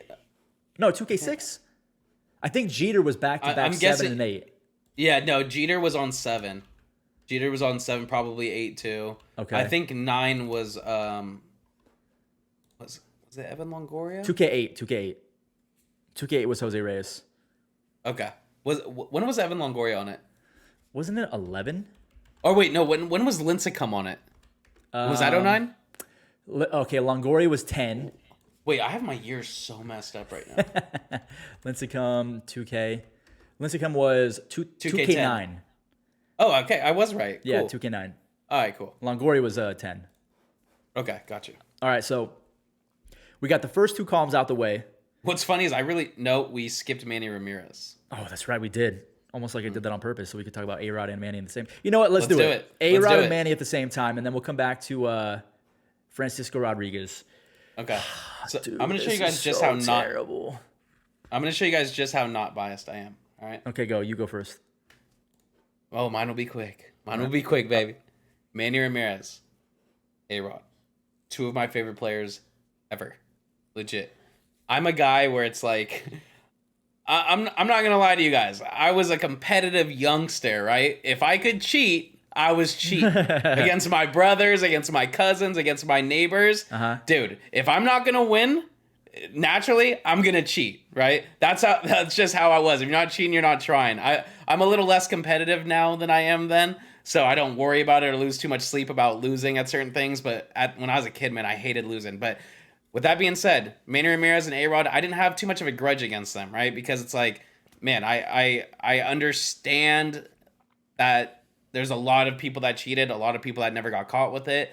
But like I said, with Manny Ramirez and A-Rod, I would love to see them in the Hall of Fame. I would also love to see Barry. I wish in a perfect world Barry was in it and Manny and A-Rod were there to join him. We don't live in a perfect world. Barry's not there. Therefore, Manny and A-Rod cannot be there. That's how I feel. Yo, guys, I know this has been fun. Let's keep it fun. I know that you guys are commenting some very mean things. That's gonna make some people mad. I know, and it makes me mad, dude. It makes me mad. But for the people that it makes mad, right? I want you guys to explain to me how we can leave Barry out, but put in Manny Ramirez and A-Rod. Are Manny Ramirez or A-Rod better baseball players than Barry Bonds was? A-Rod's got A-Rod can hold a candle, but he's not better. He definitely can hold a candle because A-Rod's one of the most dominant players I've ever seen ever, right? But we're talking about the most dominant, unanimously. Like, it's Barry Bonds, dude. Do we got to pull up the video of, his war with how Barry Bonds would perform without a bat? All these videos that show just how freakishly insane he was. The most feared... Could we go as far to say he's the most feared athlete of all time in a way? Like, you have guys like Tiger Woods who people felt like they couldn't beat, and you had guys, like Jordan and all these guys, but people were intentionally walking Barry Bonds with bases loaded. Kyle, he was intentionally walked 120 times in 2004. Dude, 120 at 39 years old.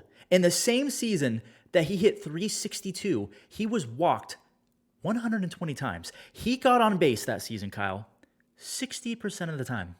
Dude, do you know how... I mean, I know you know how unreal that is, but people at home, do you know how unreal that is? I'm just trying my hardest in my little Japanese brain to think of another athlete who could even be considered as feared as Barry Bonds was. You had a specific player... Maybe Hakeem with his sky hook? That you're thinking of Kareem. Kareem. Why did I? Oh, yeah. Elijah won. But Elijah was terrifying as well. But even Kareem, right? Like, they're not bending the rules in order to, like, what's the equivalent in basketball? Shaq? But Shaq, right?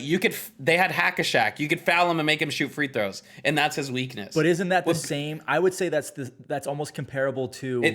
The reason why I think it's not is because with Shaq, you're fouling him on purpose with the intention on him not getting points. In baseball, your goal as a pitcher is to not let the batter reach base. Mm-hmm. But they were willing to purposely give him that base just so he wouldn't bring everybody else in or he wouldn't automatically score. That is so freaking crazy, dude. I mean, they walked the guy with the bases loaded. Like, what more do you want from someone? Like, dude, do you know how much of a flex that is? If Barry Bonds never makes the Hall of Fame, he could go up to everybody and say, Buck Showalter walked me with the bases loaded on purpose. With the game on the line in the 9th inning. They weren't down 8. They were down... I think they were down. It ended up being like a 2-run game or something. Yeah. Basically, he put the winning run at the plate, didn't he? Or the winning run on base. I think it was a 3-run game, and then it would have been a walk-off grand slam, I think. Dude, it's just crazy, right? And I'm not trying to get on this whole glazing Barry Bonds thing, even though if there's one athlete that should be, it's him. He's not even on this ballot, so I'm not trying to make it all about him, but it has to be when you're talking about these other guys who had similar offenses, but there's talks of them. What? Nope. That's the thing. No? That's where I gotta pause. Stop me then. Stop. Go ahead. I love the Manny Ramirez. He follows me on Twitter. I love A-Rod. I think that he's saving his career somewhat with his positive and being a girl boss or a girl dad boss. Okay. I cannot vote for you if you got popped twice. I Oh, can't do it. no. Well, But okay. Barry, I A-Rod, would. yeah, well, Barry never really got He popped, never was right? suspended by Major League That Baseball. Never that's served one day on the suspension list. and that's the only reason why I will agree with what you're saying about it's being a personality thing for him. Because with him, if David Ortiz is in there, why can't Barry be? If it's alleged, right? It's yeah, Yeah. A-Rod, he's done. The pop twice thing, sure. that's done. That's done. I'm just talking about with these other guys, right? With it, if there's any debate about them being in with the steroids thing, it just God, that's the problem. It's such a weird line because Barry's allegedly, but we have allegedly guys in. It's just so messed up. You have Andy Pettit Yeah. who admitted to it. Like, dude, where do you stand on it? On Manny. Let's talk about Manny. Here's my stance. Okay. I would not vote for either, Okay. but if I had to vote for one of the two, I'd vote for A-Rod, not Manny. Manny was an impressive, like one of the most beautiful swings I've ever seen from, if not my favorite right-handed swing of all time, Manny Ramirez. One of the most clutch players as well, but he was not a great defender. He wasn't great on the bases. He quit on his team. And I'm not saying that A-Rod was an angel either, but A-Rod was such a five-tool mega athlete that I would give him, if I could discount his stats, he's still one of the greatest five players of all time. I can't say the same about Manny Ramirez. Dude, with A-Rod, right? Like, let's just clear this up for the comments real quick. Mm-hmm. No steroids involved. A-Rod and Manny automatically in our ballot, right? Yes. Like, obviously A-Rod, that's not even a discussion. I think everybody knows A-Rod is one of the best players to ever live. He should be in there, right? Right. Like that. But if you get popped twice and they have this huge thing against steroids, you just cannot let him in. See, and that's why it's going to get confusing because Gary Sheffield's coming up. It's his final year. I'd vote for Gary. I'm going to spoil it right now. I would vote for Gary Sheffield. I would vote for Barry Bonds. I don't know how I'm supposed to argue Gary Sheffield versus A-Rod versus Barry Bonds versus Manny Ramirez. I don't know how I'm supposed to do that. But because they did not get suspended, I feel like you have to give them at least a little. It doesn't make sense. I'm trying to almost psych myself out. Yeah. I don't know how to describe it to you aside from saying Gary Sheffield has 2,700 base hits, a 292 batting average, which is really, really good, 509 home runs, and a career 140 OPS plus to go along with 253 stolen bases. One of the most dangerous hitters in the history of baseball. Okay. Never won an MVP, but he's a 9-time All-Star. He won a World Series. He won a batting title. He's a 5-time Silver Slugger, a terrible defender, but he had a cannon for an arm. And it's just and again, I bring up these like off the field examples of they all did terrible things and they're all kind of in the same conversation. So I don't know how I'm supposed to justify one over the other because they all did similar things. Yeah. But that's why I say that it's a no for all of them. You know what I mean? It's like, it's like if it's not all of them, it can't be any of them. Because at the end of the day, the best one out of all these guys that are in a similar situation isn't in it. Yeah, right? But, Barry's not in it. Ortiz is. What if David Ortiz did steroids? See, that's what makes me mad. Like there's no, it's arbitrary. There's no consistency in the Baseball Hall of Fame. There's not, and that's what's insane. Is we talk about this allegedly thing. It's like they let the allegedly slide, but they didn't let it slide for Barry Bonds, right? So it's like that's why for me, I wish I could. I can't even say this with a straight face because I don't mean it. Because I loved David Ortiz and I love Manny Ramirez and I love A-Rod. Like, I mean, as an outsider, I didn't give a shit about the whole Red Sox-Yankees feud. I liked them all, because I'm a West Coast guy. If you're a Dodger, if you're a Yankees fan, it's hard to like. No, I'd say it's pretty easy to love David Ortiz and Manny Ramirez still if you're a Yankees fan. But if you're a Red Sox fan, you can't like A-Rod, right? Yeah, no. Yeah, that's what I'm saying. The whole Veritek versus A-Rod, you can't like A-Rod, bro. Yeah, but over us on the West side, it's like, all these guys are sick. It's easy to be like, these guys are cool. I loved Manny Ramirez. I loved A-Rod. I loved David Ortiz. I almost wish David Ortiz didn't get in to keep it somewhat consistent. Or even though actually no, because that leaves you Mike Piazza and Pudge Pudge, yeah. and other alleged guys. There's just no way to keep the integrity in this. My unless, thing is, Bud Selig is a Hall of Famer, right? The commissioner of baseball. Okay. Bud Selig was voted in, and he allowed these people to basically be used as sacrificial lambs to save the game of baseball, and then he gets to go in the Hall of Fame. The reason why I vote for Barry Bonds and I would maybe think about a vote for Manny Ramirez is they got scapegoated so bad in a point where they were not testing for steroids, and now all of a sudden they want to clean up the game and blame the players. But Bud Selig can make the Hall of Fame? No. Yeah. And you're right. And I want you guys to know, this is, if we did this last year, was the last year Bonds was on the ballot, right? Yes, that was the final year. Yep, and you almost made it. Yeah, if we had this discussion last year, I'm voting for Manny and I'm voting for A-Rod, 100%. But now it's different because Barry didn't get in. So now it's like, okay, let's keep the same energy now. I need you guys to know I would vote for Manny Ramirez and A-Rod, even with the steroids thing. I'm not a huge steroids no guy. Like, that was a time where people were doing it. There's nothing we can change about it. Exactly. People did it. You know, now it's different because we know how bad it is. But at that time, people were just doing it. And that was just the culture at that time. You had to keep up with the other guys that were doing it, right? Or you could lose your job. With A-Rod and Manny Ramirez, I would 100% vote for them had this been any year prior. But now Bonds didn't get in. So it's like, okay, we can't let anybody else in then. If the best guy who was involved with the steroids thing isn't in, other guys that were involved in the steroids thing just can't get in my opinion. That's just how I feel with it. And I hate being that guy because it's like, these are some of my favorite guys to watch. You can't inject hand-eye coordination. These guys were beasts. They would be beasts without it. You know that. What were you about to ask though? I was just gonna say I still would vote for them and try and set the precedent for the what is it called? The Veterans Committee. And just kind of let Barry Bonds. Barry Bonds still has a chance. Yeah. Okay. I get what you're saying.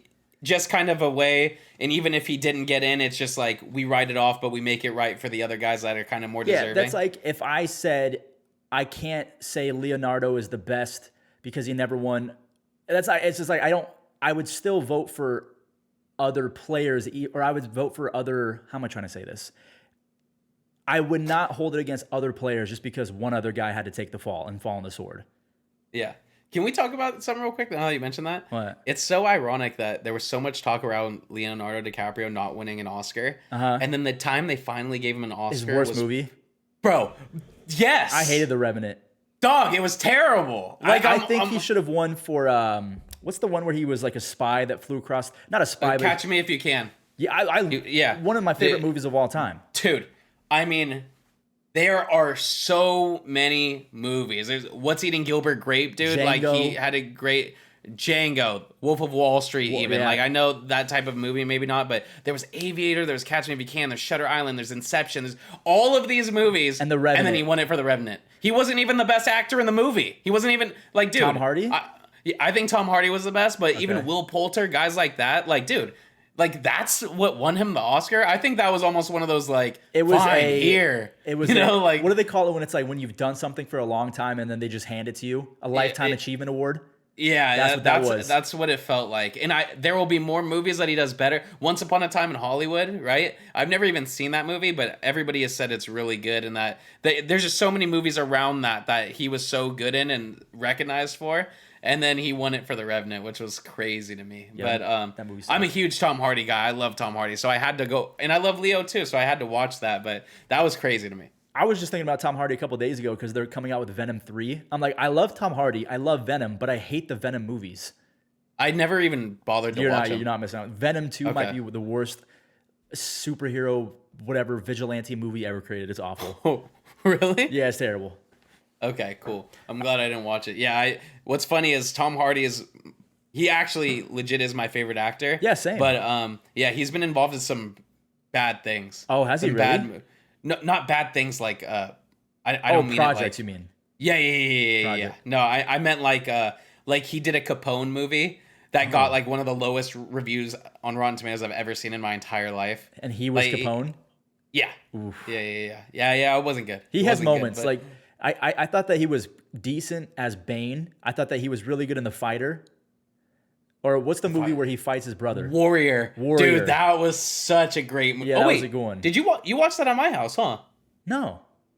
I watched you made me watch, what's that freaking movie? Hereditary. Yeah. No, but I think you watched that at my house. I think you watched Warrior with us too, dude. No, first time I ever watched it was like 10 years ago. Huh. You're thinking of your other boyfriend. No, because I remember I thought Shelfie was at my house when we watched that because one of the guys that was in the movie, so Anthony Rumble Johnson was one of the fighters that's in that movie, and he literally died the next day after we watched it. Yeah, I wasn't there. I have no idea what you're talking about. Okay. I could be getting it mixed up. It could be my other like good friend that I do a podcast with. We have a podcast called Bitched Up. The Warrior was amazing, but yeah, I mean, dude, I'm one of those guys, like, I loved Heath Ledger's Joker. For some reason, I liked The Dark Knight Rises more than all of them. That's a hot take from me. Dude, I know it is, because I know a lot of people don't agree with that, and partially I don't even agree with it, but I just think of what movie I was like, dude, for some reason, to me, the ending of Dark Knight Rises was like a perfect ending to a trilogy. No, dude, that girl I just loved dies, it. and her terrible acting, like, oh, I'm in the car, I'm dead, I'm dying. Wait, what are you talking about? Who? Dark Knight Rises, some woman dies in a car and just like clearly is acting, and it's one of the worst scenes I've ever seen. Oh, you're thinking of Ra's al Ghul's daughter. Yeah, Miranda Tate. Is that who that is? Yeah, I get what you're saying, but for me, it's just like him driving it off, finding out that it was autopilot, Alfred seeing him in that scenario where he talked about, and then Joseph Gordon-Levitt going in and saying, "Oh, my name's Robin," and all. Like, it was just so. It gave me like a warm feeling on the inside. I wish I was like that. I loved that movie, I wish I was like that, because it. of the last 4 Batman movies, that's the worst one. It's Batman, it's Dark Knight, Batman no, hold on. It's Dark Knight, then it's The Batman with Robert Pattinson. Yeah. Then it's Batman Begins, and then it's the third one. And I don't even know, The Dark Knight Rises, is that the title of it? Yeah, it is. Yeah, that's my 4th one. Man, dude. I mean, that, like, dude. Because that was Christopher Nolan at his worst. He does not know how to make good sounding movies. I could hardly hear anything in that movie, and that's why it kind of took me out of it. The same thing with a little bit of Oppenheimer. I couldn't hear anything. Did I lose you? I was about to say he took offense to that. No, I loved. This is why I love this podcast. We still have some plays to talk about. I know, but we're just going on. And dude, it's in an hour and 35 minutes. All right, like we're meant to do this. Like this is what we were meant to do. But I'm really hungry. I have a plate sitting here that's just so cold again. Adeline made some mac and cheese. Some like, oh god, I want to eat it now. But look, I think Batman Begins is the worst one, just because. The thing that all the other ones have in common, phenomenal villain, right? Like, I think the Riddler was a great villain. I loved Bane. I know a lot of people didn't. I loved him. Yeah. No, did you? So you had trouble, like... Yeah, the plane scene. You remember the plane scene? I didn't hear the first 10 minutes of the movie. I have no idea I don't know how long it came out. I still have no idea what that plane scene was.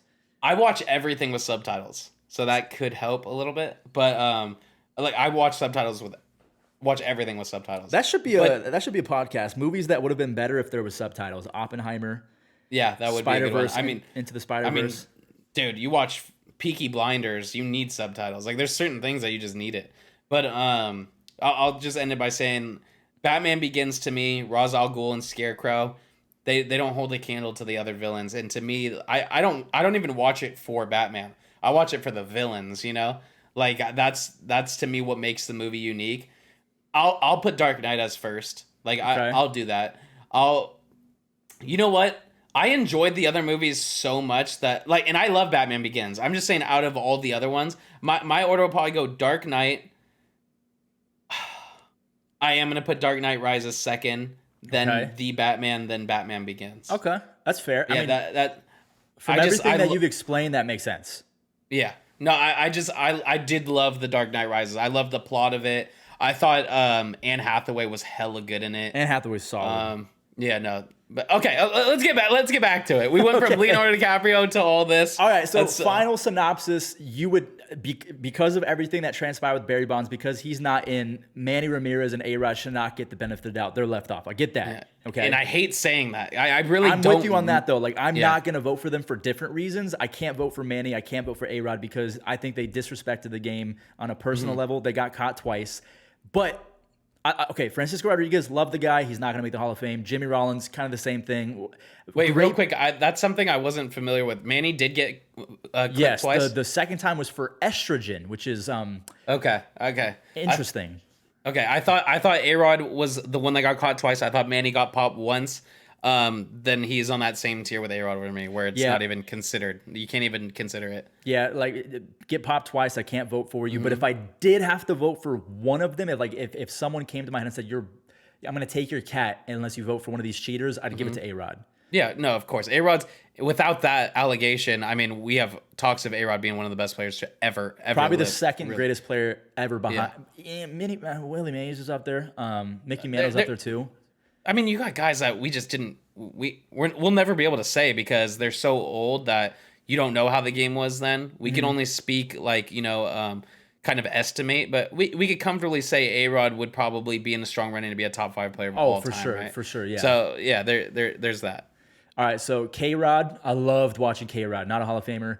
Jimmy Rollins, loved watching Jimmy Rollins. I can't vote for the guy. I mean, you have a 95 OPS plus. I can't do it. Yeah, I'm in agreement with both of those. I mean, just to tip my cap one time, like K-Rod's got the record for the most saves. That's awesome. I think Jimmy Rollins has a bunch of triples, a bunch of cool stuff, 2,400 base hits. Like Jimmy Rollins had a very nice career, but he fizzled out so bad his last few seasons. Like, dude, from 2009 to 2016, Jimmy Rollins had a whopping grand total of 91 OPS plus. Can't do it. Yeah, and when like he went to the White Sox and the Giants and stuff like that. It's like when guys do that, it really hurts it, in my opinion. You know, like Jason Giambi when he was on like the Indians and stuff in those days. Like it's like, there's certain guys you gotta just know when to call it. You know what I mean? Yeah. And it truly does affect their stats at the end of the day when people are looking at their WAR and stuff like that. So it's tough, but I agree with what you're saying about K-Rod and Jimmy. And what about Gary? Same thing, right? Because of Barry Bonds. I'm not gonna lie. I was naive to the fact of how good his stats were. I was sleeping on him a little bit. But yeah, when you have those. I have the same stance with the Barry and the Manny thing and the A-Rod thing and the Pettit thing, Okay. I mean, I respect that you're consistent. I'm all over the place. So it has to be. It's the Hall of Fame, Kyle, with me, I'm so obsessed with stats. I just love them so much. I can't imagine Gary Sheffield not in the Hall of Fame. And that's why it's good that both of us are in here because I don't know the stats like you do, But it's just like, if there's one thing I can do, it's keep the same energy with certain stuff. And it's like, you have these guys, clearly they love a clean slate, they love a clean record, they love longevity, they love consistency. So that's what I have to go off for them. How my personal voting would go, it'd be a little different, right? It's almost like I'm guessing who they're going to put in the Hall of Fame opposed to who I would that's vote pretty for. much what we're doing right now. Yeah. And then we'll kind of do like our final.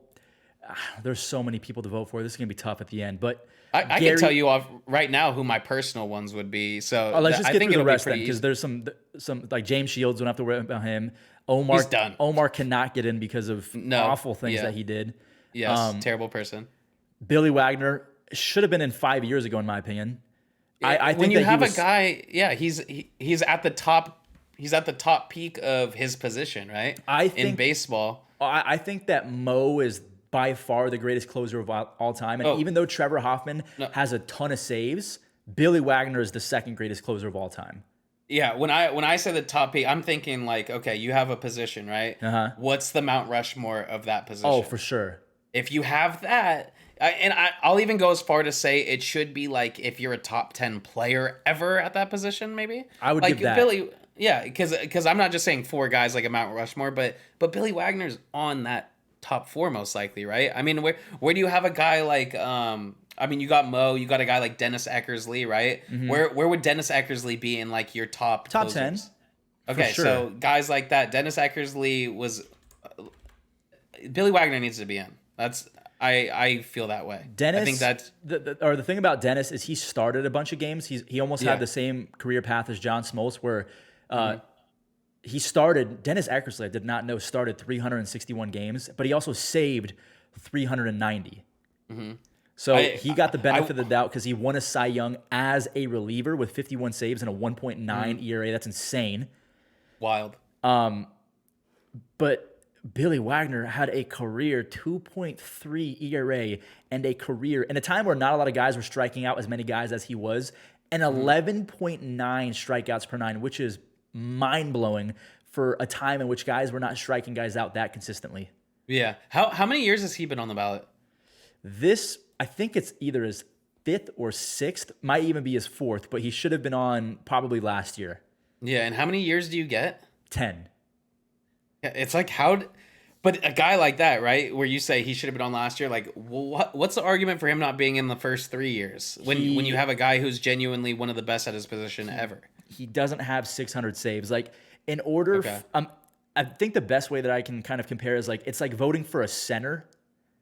Jason Kelce was kind of like, Jason Kelce is the Mo. I thought you were talking about a basketball center. No, like okay, I see NFL, there's not a lot of them, but Mo was the Jason Kelce of centers, or like the Jeff Saturday, whatever. Was that guy good? I can't remember. Yeah, but Jeff Saturday was a huge part of that Colts team. You got guys like I mean, Jason Kelsey's a good example. Here's right how now. I can describe it. If you did you watch football back in the day of like LaDainian Tomlinson? Yeah. The best way I can describe it is LaDainian Tomlinson is Mo, Billy Wagner is like Jamal Charles. Oh. And Jamal Charles, you remember how good Jamal Charles was?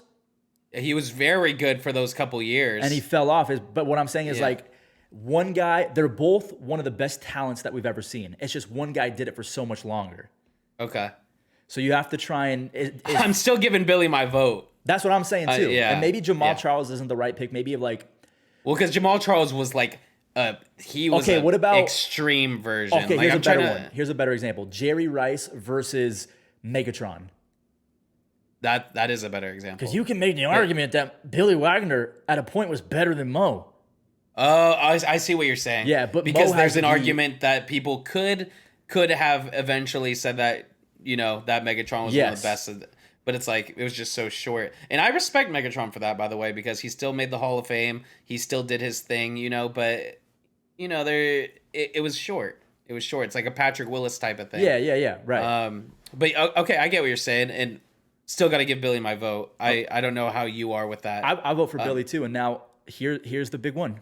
Here's the toughest, in my opinion, the toughest vote on the entire ballot. Wait, we skipped Chase Utley, by the way. The two toughest votes of the entire ballot. Okay. Because but to me they're similar, right? Just like this, their cases. I can't see a instance in which you talk about the early 2000s and you don't bring up Chase Utley or David Wright. I cannot see that. Same for Ryan Howard, but Ryan Howard didn't play for as long. Do you think, in my little baseball story, Grady Sizemore, but you have to be real. You have to look at the stats for these two guys because that's dude, you're biased with that Grady Sizemore thing. I'm talking about like Grady could have been a Hall of Famer is what I'm saying.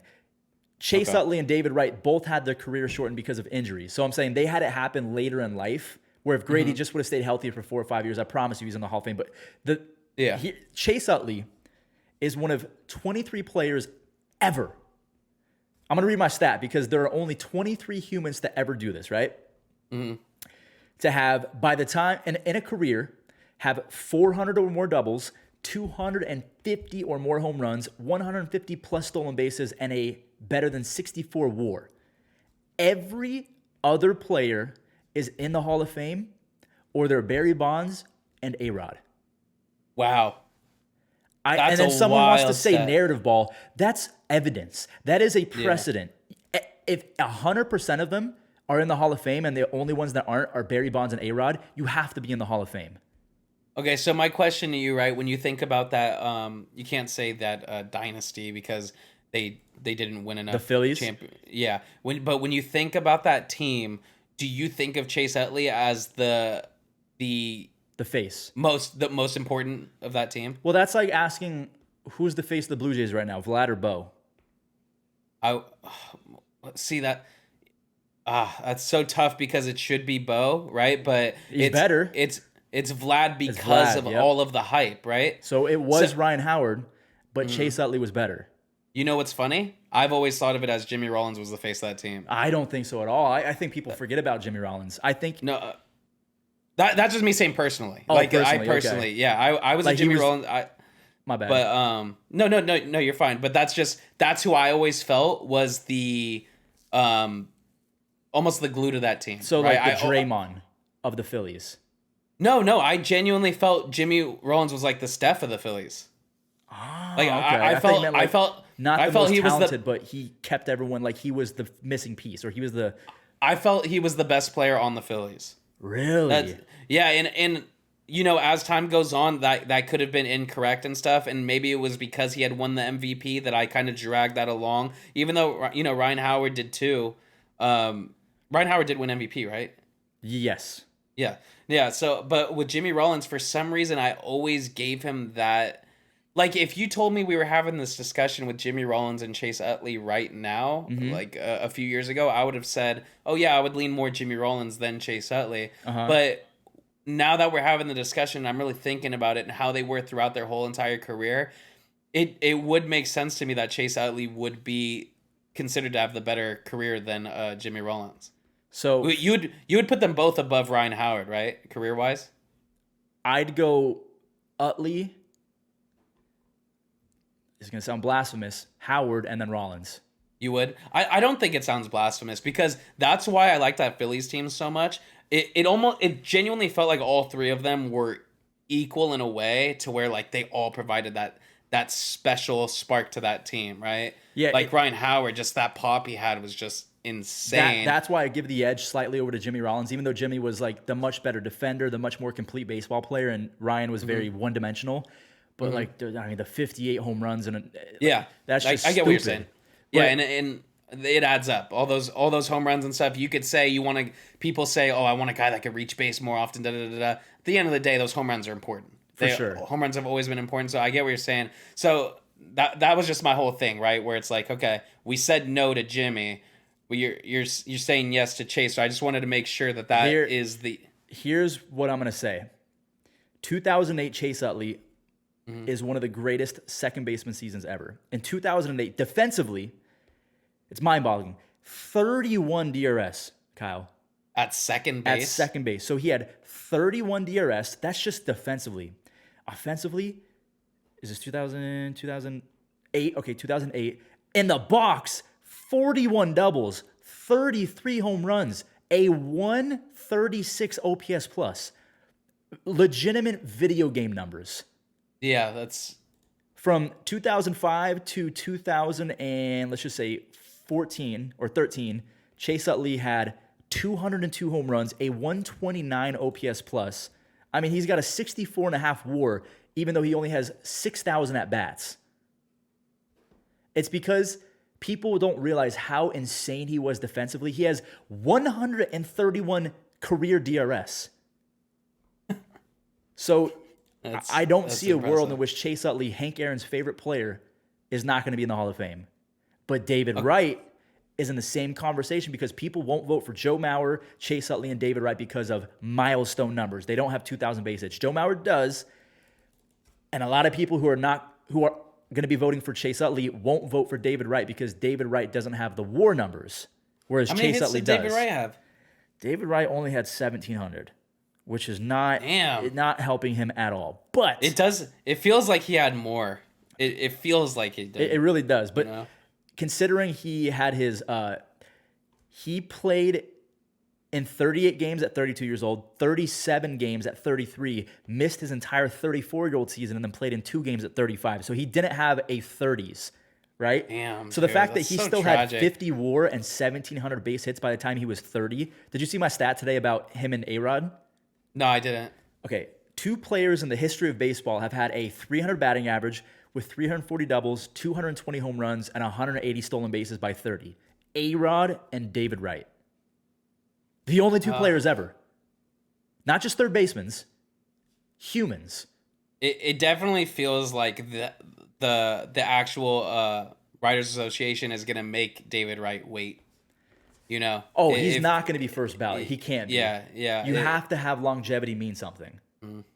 It's just about how. Do you think he eventually gets in? I think he needs to, bro. Like his David Wright's a huge part of baseball, dude.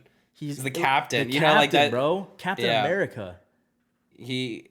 That's the problem, man. That's where it's like there's certain situations where you got to kind of put certain things aside. You know, it's like I feel like they did that with Jeter. You know, not to say no, timeout. Yeah. Timeout. Not to say Jeter shouldn't have been in the Hall of Fame, right? But like Jeter was. Did you say Jeter was more unanimous, like more closer to unanimous than Ken Griffey? Yes. That feels like they put some stuff aside, you know? Ken Griffey Jr. was a lot better baseball player than Derek Jeter was. For sure, 100%. So why is it that Derek Jeter is getting more votes towards being a first ballot than Ken Griffey? You know what I mean? Like Griffey this is what I'm talking about. the New York media, and there's a lot of New York media members who vote I'm for the Hall of Fame. sick of that shit. Yeah, yeah. I'm so sick of that shit, man. Griffey said he'd rather die. Yeah, he would. No, he said the day they were his only option, he would quit baseball. Yeah, yeah. And it's like, dude, you should be able to come out and say fuck New York and still make the Hall of Fame because you are a phenomenal player. You know, like that shit's got to stop. But maybe that feeds into David Wright. Maybe David Wright's gonna get just an easier path because he was a New York guy. Could be, like, and he was like universally loved. Yeah, because I don't know anybody who disliked David Wright. I can tell you one thing, dude. I know a lot of people who dislike Chase Utley, and a lot of them are New York fans. Yeah. What was his name? Tejada? No, it was Ruben Tejada. Ruben Tejada. Yeah, dude, that and Chase Utley's done some shit, dude. Like he's done some stuff, bro. Yeah, as a Giants fan, we hated him because he tried fighting Jonathan Sanchez for God knows what reason. Like there's the guy who threw a no-hitter. Yeah. Why? Dude, it was so weird. It was like a pickoff thing. Well, didn't they call him dirtbag?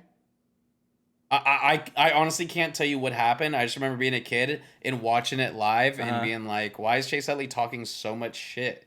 And to a guy who legit doesn't speak a lot of English, it was just kind of weird. But yeah.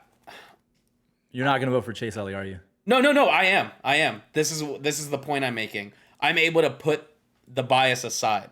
I'm able to put that shit aside. That's how the writers need to be able to do things, right? And they don't. That's the sad part. No, they don't. Like David Wright, it almost feels like, you've made a pretty good point to why it should be Chase Utley over David Wright. But when you think about their biases and stuff, it almost feels like David Wright would get in easier than Chase Utley based on he's a New York guy. Chase Utley was against New York in that situation, right? David Wright, like there's a lot of things. David Wright's Captain America. David Wright is David Wright. Chase Utley had all that stuff around him. Like we're gonna really see how the baseball writers act with this shit because this whole ballot right here is a good test to see how they're gonna handle stuff.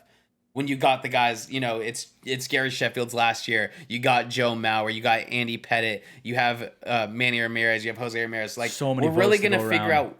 Huh? So many votes to go around. My God. Oh, man. Yeah. And, we're going to really find out how they're feeling about certain people and what we're going to really learn their criteria with this one, All right, here we go. You're a voter, Kyle. I want your 10 right now. I'm going Beltran. So no Bobby Abreu. No Bobby Abreu. Okay, we got Beltran. I'm going Beltran. I'm going Beltre. Okay. I'm going Todd Helton. Okay, so we got 3. Now I'm gonna do this list as if I only get one ballot forever, right? So I'm voting guys that makes maybe sense, yeah. necessarily shouldn't be first ballot, but these are guys that I want to see in the Hall of Fame eventually, okay? Mm-hmm. So let me redo this. Beltran, Beltre, Todd Helton. I'm gonna put in Matt Holliday for personal. That's like your vote. I personally, that's your vote. Yeah. I'm gonna put in Matt Holliday. Andrew Jones. God, but if this is truly my ballot, I would be putting in Manny and A-Rod. That's where it gets tough, Well, you skip Joe Mauer. Oh, But I get you. I get what you're saying. Or you're like because speaking out, or like thinking out loud. yeah, because I'm going off. I have 10 votes, right? Right. So I'm making sure that I don't have too many fingers on my hand. Let me leave off Matt Holliday for now. So you got right now you got Beltran, Beltray, Beltray, and Jones. Helton. And Helton. Yeah, so 4 right now. Helton. Yeah, Andrew Jones. I am gonna have Joe Mauer, so that's 5. 5. Had Barry Bonds been in there, it would be Manny Ramirez and A-Rod, but he's not, so they're not going to be there. Okay. So I'm going to go after that. God, it sucks so bad to skip over A-Rod though, doesn't it? Because you're gonna have leftover votes at this point. So yeah, I am. Well, I am gonna have leftover votes most likely. I'm gonna go. I'll go Chase Utley, Billy Wagner, David Wright, and that leaves me at 8. I'll throw in Matt Holliday in there just to put him in there. Mm-hmm. And that'll be 9. So you're sticking with 9. Yeah, I think I'm sticking. I'm. Don't get me wrong. I'm not a fan of turning in a blank ballot. I hate that, but I also don't want to just put out votes just to put them out. If I had to do 10 and I had to toss somebody an extra one, I'd probably give it to Jimmy Rollins to round out the 10. Really? Yeah, I think so. I'm trying to think. Jimmy Rollins. I don't think I would put it to K-Rod over Jimmy Rollins. No Gary. Well, with Gary, you have the steroid thing, right? Okay, yeah. You know, if it's not for that, then it's going to A-Rod. Then for what was the situation with Gary? Gary was in the Mitchell report and was suspected of using steroids, but was never suspended, just like Barry Bonds. Yeah, no, that's what I'm saying though. It's another allegedly. He's under the Barry Bonds category, right? Mm-hmm. Yeah, so Barry's not going to be in there, but Gary's in. God, here we go. This is it, man. If you that's the problem though. Is like we could go on and on about these because in reality, all of these guys deserve to be in, but that's the difference in my opinion. If we had the same discussion, and David Ortiz was on this ballot instead of the other ballot, I'm not voting for David Ortiz, just like I'm not voting for A-Rod and Manny and Gary. Hey, that's fair. It's a solid. It's a really good ballot. Yeah, I have to keep the consistency, right? And that hurts me because, dude, David Ortiz, he's in there. He should be in there. Don't get me wrong, right? But that's just the situation we have where Barry's not in. So guys that are under that same suspicion, I gotta be stubborn about it. Okay. Hey, that's fair. Now let's hear yours. All right, my 10. I like your ballot, by the way. So you're gonna use all your 10? Yeah, mine's gonna be very, very similar. All right, bet. Hold on, do I put? Okay, here's the thing. Every time I look at Bobby Abreu's baseball reference, my jaw drops. I'm gonna give Bobby Abreu a vote. Okay. I'm gonna go Bobby Abreu, Carlos Beltran, Adrian Beltre, Todd Helton, the Todd father, Andrew Jones. So I got 5 already. Shit. That's what I'm telling you. It gets once you start getting there. Joe Mauer is 6. I'm not going to vote for Pettit. I'm not going to vote for Manny. I'm not going to vote for A-Rod. I'm going to give...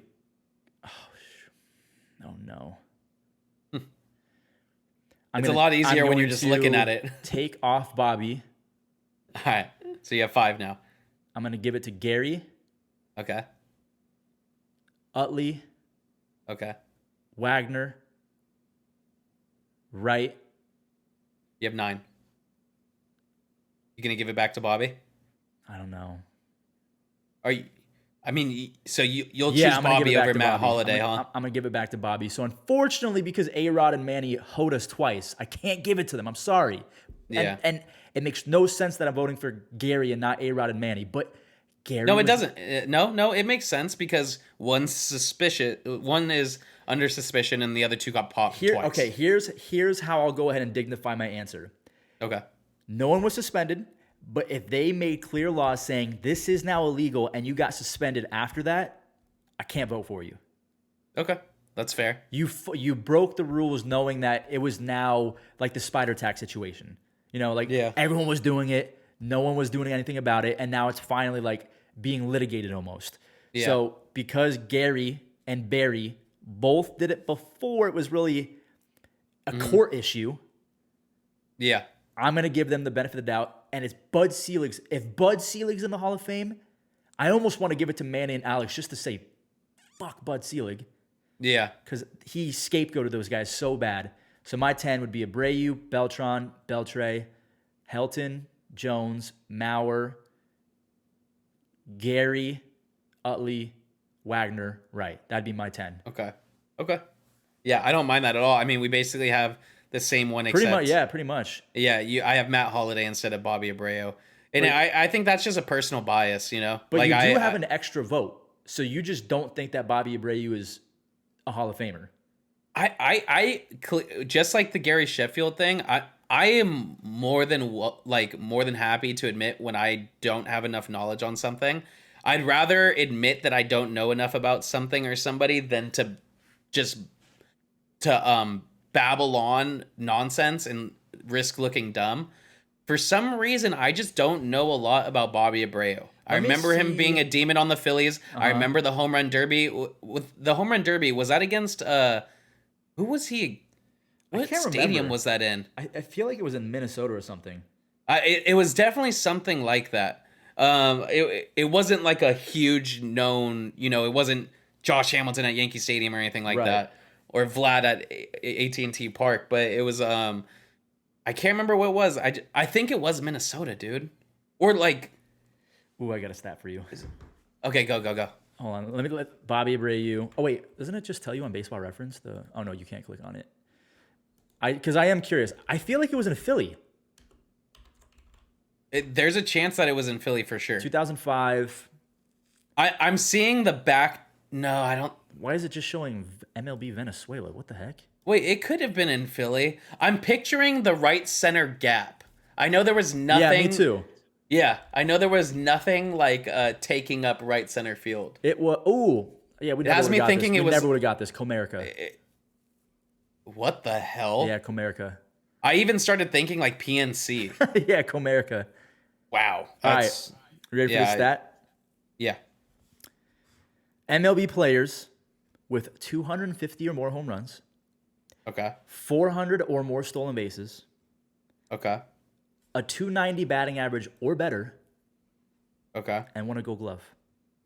2 humans ever, I'm guessing one of them is Bobby Abreu. and the other is Barry Bonds. That's just so dumb.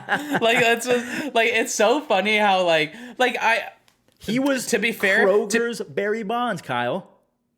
damn. Yeah, I mean that's so funny. His to think okay. about. Okay, what about this? Let's go career highs. Let me see if I can convince you on Bobby Abreu. Okay. Okay. 1999. He played in 152 games. He hit 335. Right. Okay. That same season, he had a 450 on base percentage. Damn. See, this is just before my time. This is why I Yeah. don't really know, I think. His career high in home runs is 31. He stole 40 bags in 2004. Jesus. If you take Bobby Abreu's career and just rank him by career highs, he had Yeah. 50 doubles, 11 triples, a 151 OPS plus, and in terms of oh my God, Kyle, his best DRS was 28. Oh god. Like Bobby, I genuinely am mind blown by this guy. Yeah, see, I wasn't I'd like to apologize. I wasn't familiar with your game. That's one of those. You remember? Let let me say this, Kyle. You remember the Immortal cards where they only they did narrative ball and they picked the best seasons Yeah. and they made he would be one of the best Immortal cards of all time. That's so funny. Just the idea that it's like, okay, Babe Ruth, Vladimir Guerrero, Bobby Ken Abreu. Griffey Jr., Bobby Abreu. Because It's like this is what it would be. Grady Sizemore. Yeah, Grady Sizemore. So this would be Bobby Abreu's Immortal card. 335 batting average with 31 home runs, 40 stolen bases, 28 DRS. And a 151 OPS plus for his. What year was that?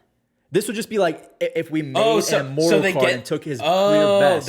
Is that what? So I didn't play any MLB 18. I didn't even have like an account or a team. That's what. Yeah, they could technically get if they wanted to give Chipper Jones 99 speed. Did he ever steal a bunch of bags? So they just literally got Yeah, they their gave best. him in 1999. He had 25 stolen bases. So even though he was kind of slow, they would give him 25 stolen base speed.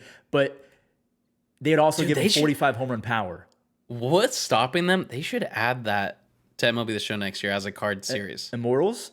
That'd be so sick. I personally loved the idea of Immortals, but the problem with Immortals is that there was no getting better than them, so there was no point to have other cards.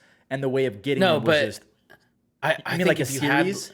if you had like, if I get what you're saying. It's because once those cards come out, you're basically implying nobody would use anybody else. Yeah. But I know at that time we didn't have as much content as we did now. But even if you only had like 3 of them, right? Like collection rewards. Like if you had like Babe Ruth, Willie Mays, you know, like you just chose 3 guys to have immortal cards of, it'd be pretty sick. No, I would love that. Make them like collection rewards or something. Yeah, that'd be pretty sick. But anyways, yeah, no, it sounds like we're pretty similar on the ballots. I wasn't familiar with Bobby Abreu's game. I must admit, I'm gonna keep my ballot how it is right now, just because I don't want to be switching up. I'm gonna leave it how it is right now. But you're not switching with Bobby up. You have an extra vote. Oh, okay. I'll toss it to Bobby Abreu. You put me keep him on on the game. ballot. But so should I toss it to him over Gary Sheffield? They are very different players, but they had similar impact, if that makes any sense. They impacted the game in so many different ways, but they were so... Okay, Gary Sheffield, by far the better hitter. It's not close. Yeah. Bobby Abreu was the better base runner and defender, by far. Okay. So you have I'll to... give it... Did Bobby have an allegedly? like off the field or like Mitchell Report? Dude, Mitchell Report. No, never. Okay. Okay. I'll give it to Bobby just to fit my narrative, my fake narrative, where I hate steroid users, even though I loved them. Let me just confirm Mitchell Report. Let's see if he was on it. Oh, shoot. It seems like everybody who's ever hit a home run was on it. Oh no. It says that Andrew Jones was on it. Oh, that's it for this episode of Goodbye, everyone. Just... Okay, wait, hold on. Let's see. What does this say? It says Cougs is on it. I think Bobby. Wait, steroid list revealed. It says that Nomar. I think these are all of the Mitch. Oh yeah, so this is the Mitchell Report. Oh okay, yeah. Here it is. Wow, there's some names on here, bro. Okay, so I know that this is it because I remember Brian Roberts being on it. Alfonso Soriano. I know Raul Mondesi's or Adalberto Mondesi's dad was on it, so this is definitely the list. Let's see. Rafael Palmeiro. Yeah, this has to be it. Mm-hmm. Oh my God. Todd Helton's on it. Are you kidding me? Adrian Beltre's on it. Sean Green's on it. Oh my God. What do you do now? We start. Let's we redo do this our entire... NFL ballot. Yeah. I mean, to be fair, like I've made it pretty clear. Obviously, I'm trying to be trying to stay away from the steroid guys just to prove my Barry Bonds point, but I don't give a shit about any of that stuff. Realistically, I would have voted for Barry, and had Barry got in, I would have voted for all these guys we're really talking about. So it really doesn't make a difference, but it sucks to hear that those guys are, but it's just a report, right? What's it mean? Oh, Pedro Martinez is on this. I knew about that one. I didn't think Pedro Martinez did steroids. No, but I knew he was on. I knew he was like one of the allegedly guys. Maglio Ordonez. Hey, Maglio was pretty sick. Maglio was sick raw, as bro. hell. Okay, dude. yeah. You got Miguel Tejada. Oh, I mean, that's Francisco the least Rodriguez. shocking Man, thing. this is like really the year of the cheaters. Dude. Well, if no, that's like, not fair because Roger Clemens and Barry Bonds were the cheaters. And they were last year. Dude, if you're K-Rod, right? Yeah. If you're K-Rod and you're facing these guys like Barry Bonds and all these guys that are roided up, I'm gonna juice up a little bit too, dude. Fuck that. You're not gonna mess up my stats. I'm gonna start throwing some gas. Dude, K-Rod was so good. It's like, dude, I mean, in reality, right? Like, let's actually break this down in terms of life. In terms of life, okay? You have a career where some of these guys maybe didn't grow up in a way where they had money. Maybe this is literally a life-changing opportunity for them to have gotten this job. Obviously it is, right? But maybe some of these guys would be fucked if it wasn't for baseball. you're in a situation where everybody around you is cheating, and that immediately puts you at risk for your job. Who knows how many of these guys literally were forced into doing steroids just to try to compete with these other guys that were doing them? Does that make sense? I mean, yeah, there's cases of that. Like, I'm gonna lose Yeah. my job to someone cheating, so I have to Yeah, cheat. and dude, like these guys that legit were one and dones in the leagues because they didn't cheat, but they got rocked by these guys that were cheating and never got a career out of it. It's like, it's kind of sucks to think about, you No, know? it really sucks. Like, But yeah. that's why Scott Rowland got so many votes later on, is that they said he did it the right way. Whereas a lot of people Yeah. say that Scott Rowland never had like a him season. Even though I think he did. Scott Rowland was insane. Yeah, Scott Rowland was nasty as hell on the Cardinals. I remember, like, he was insane. I don't know if he was still as good when he went to the Reds.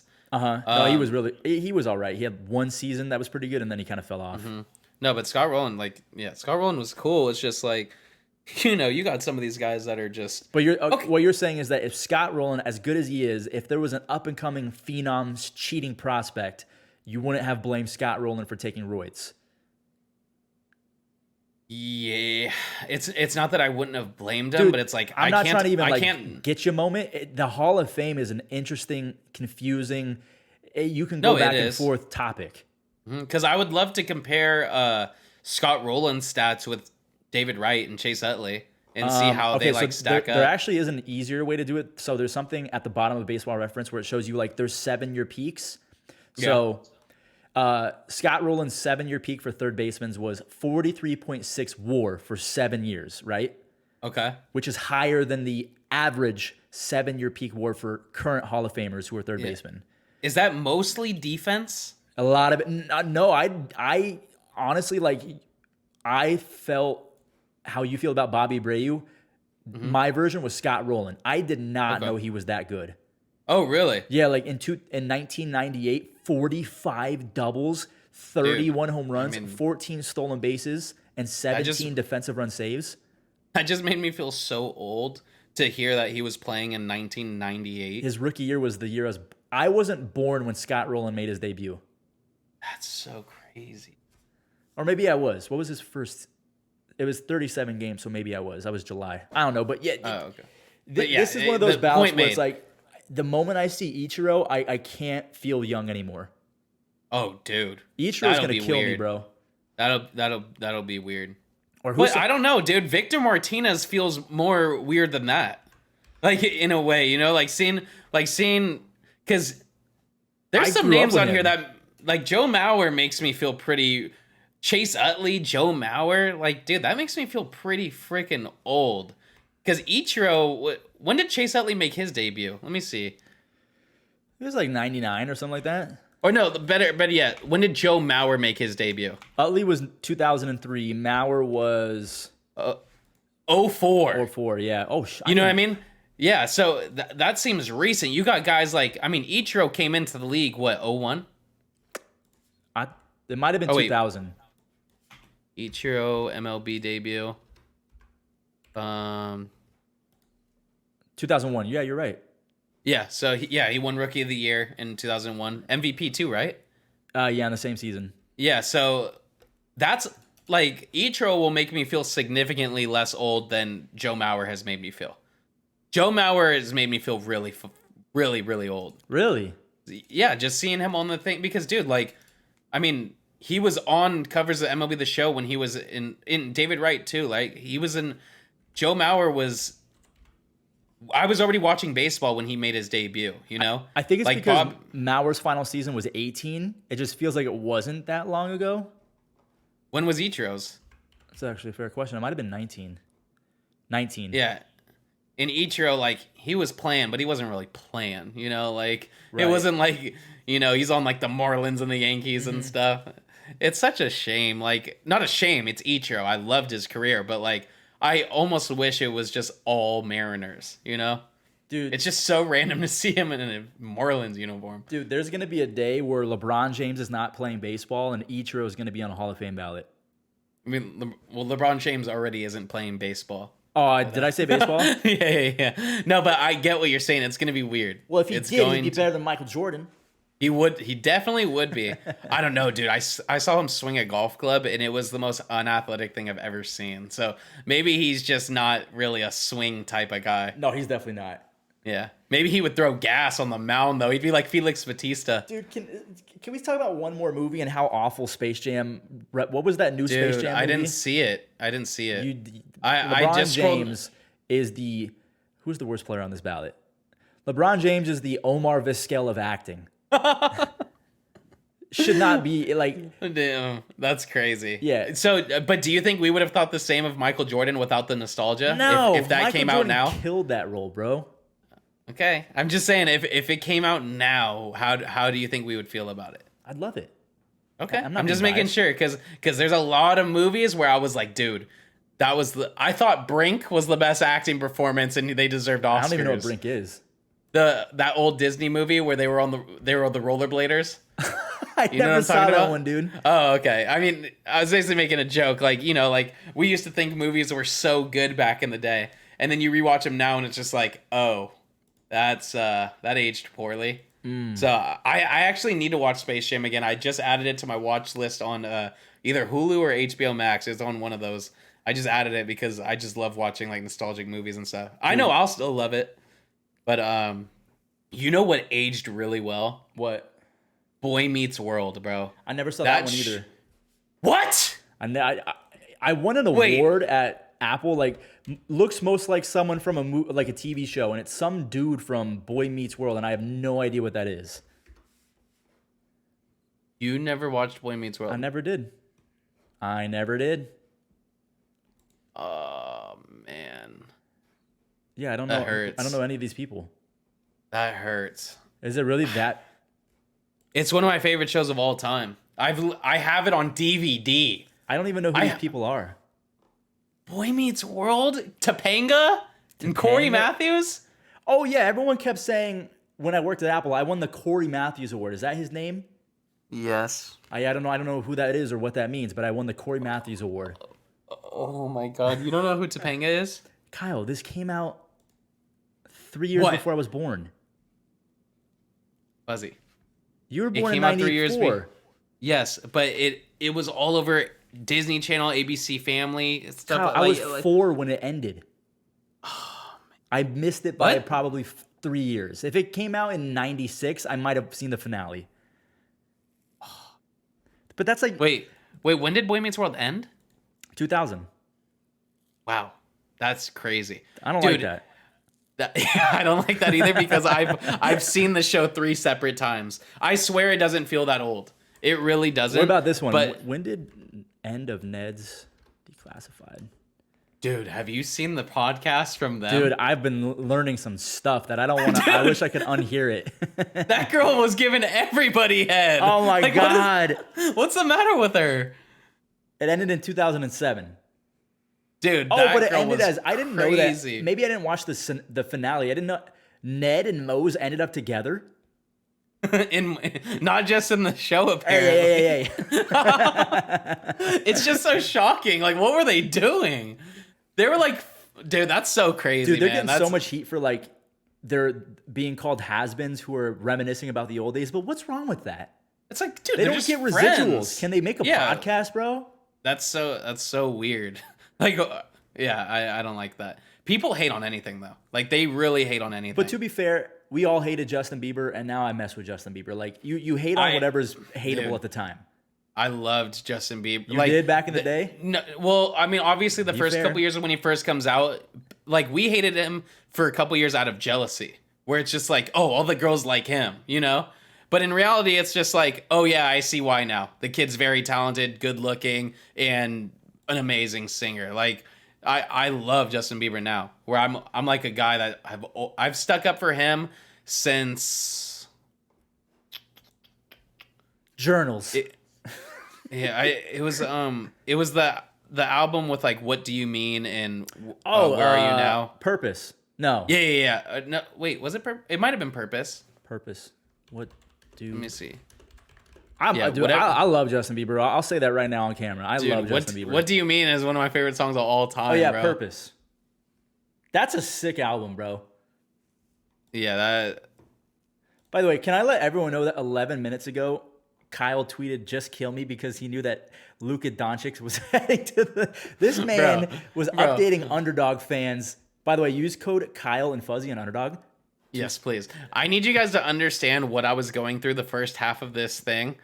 I Podcast. was, yeah. The first half, I was kind of looking over to monitor LeBron.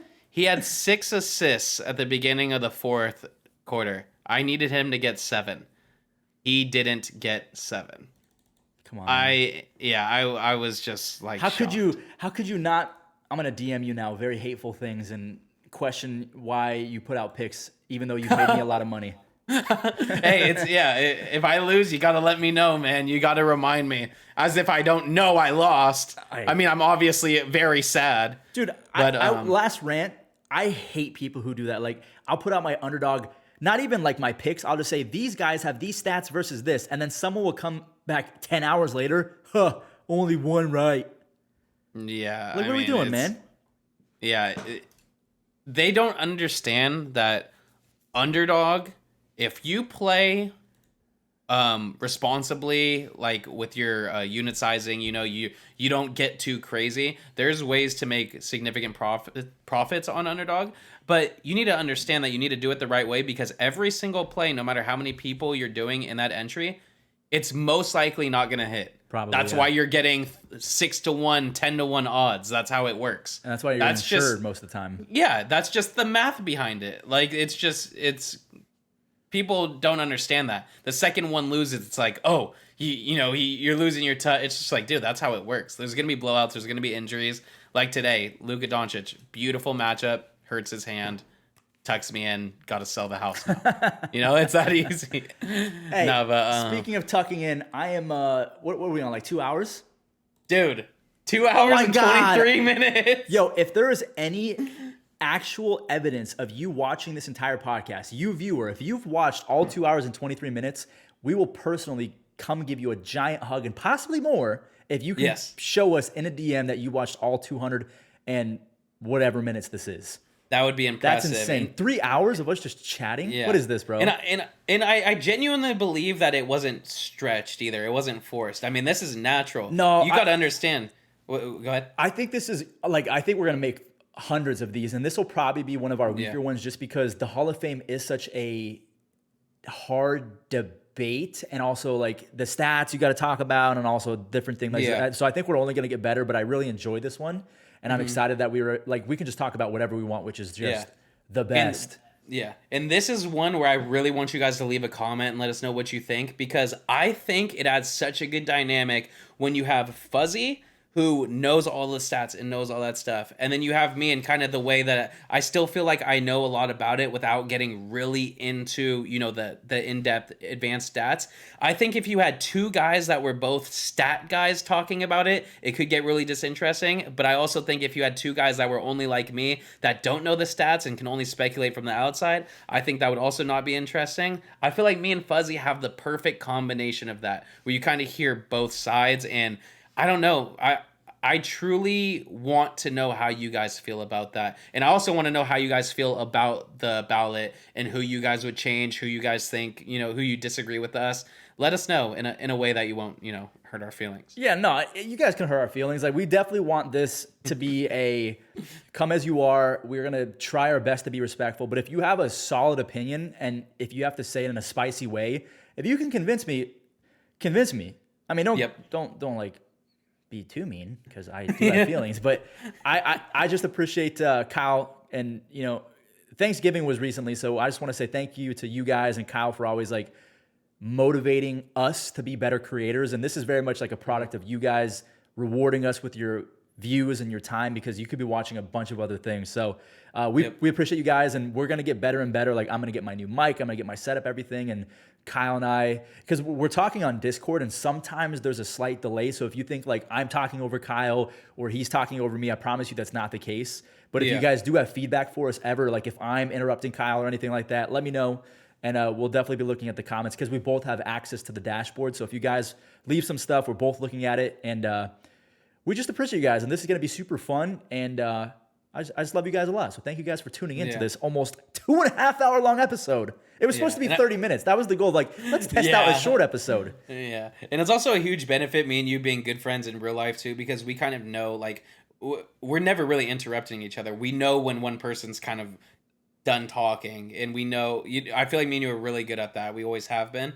And yeah, like for Thanksgiving, I'd also like to say I'm thankful for you guys. You guys went crazy on the first episode, man. Like, yeah, you did. I was expecting a couple thousand, 3,000 views. 5,000 views was my max. And I would have been happy with those, man. I would have been happy with those. I think we're over 20,000 views right now. You guys have been subbing. If you guys haven't subbed, please make sure to hit that button. It's free to hit.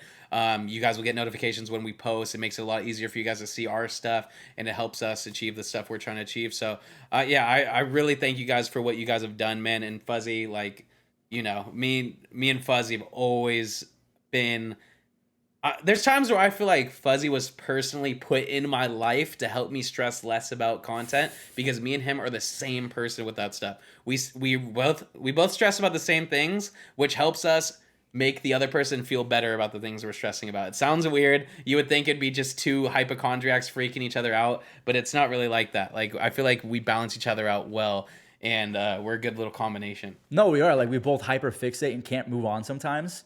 Yeah, and we compare ourselves to other people. So we both struggle with like thinking less of ourselves because of things sometimes out of our control. So I think that we're good at resetting perspectives for each other and motivating each other. It's not just everything's going to be okay. It's like, nah, dude, here's everything that you've done that's been sick, and you better remind yourself of that, because what you're doing right now is like it's fictitious. It's make-believe thinking.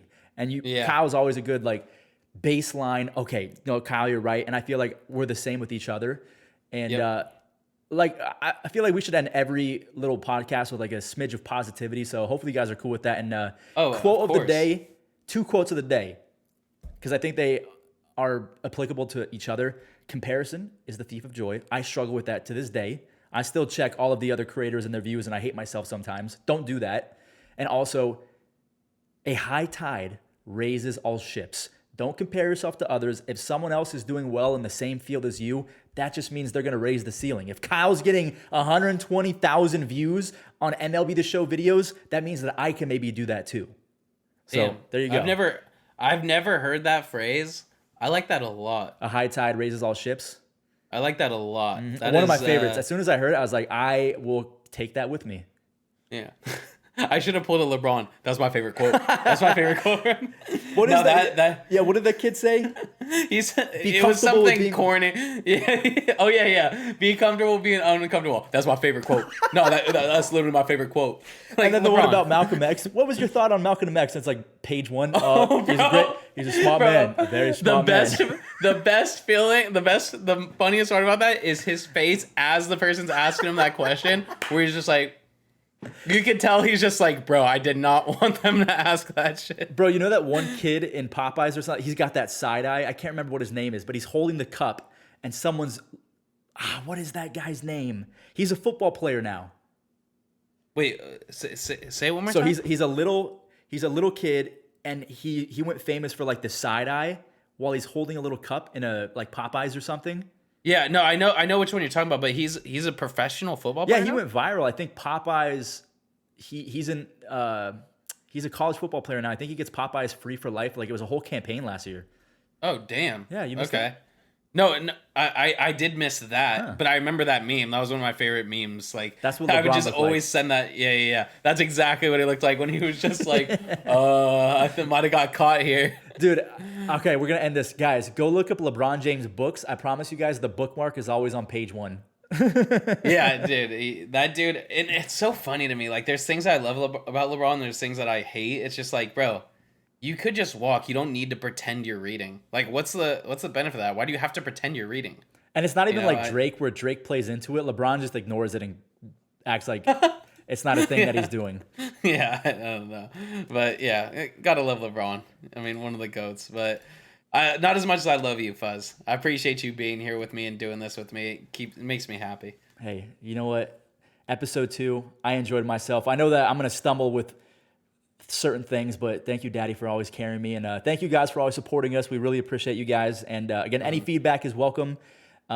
Hopefully soon in the next few episodes, we'll have Spotify going and shorts and everything going. We're just two people who are very busy trying to give you guys some good content. So bear with us, and we appreciate your patience. But Kyle, anything else?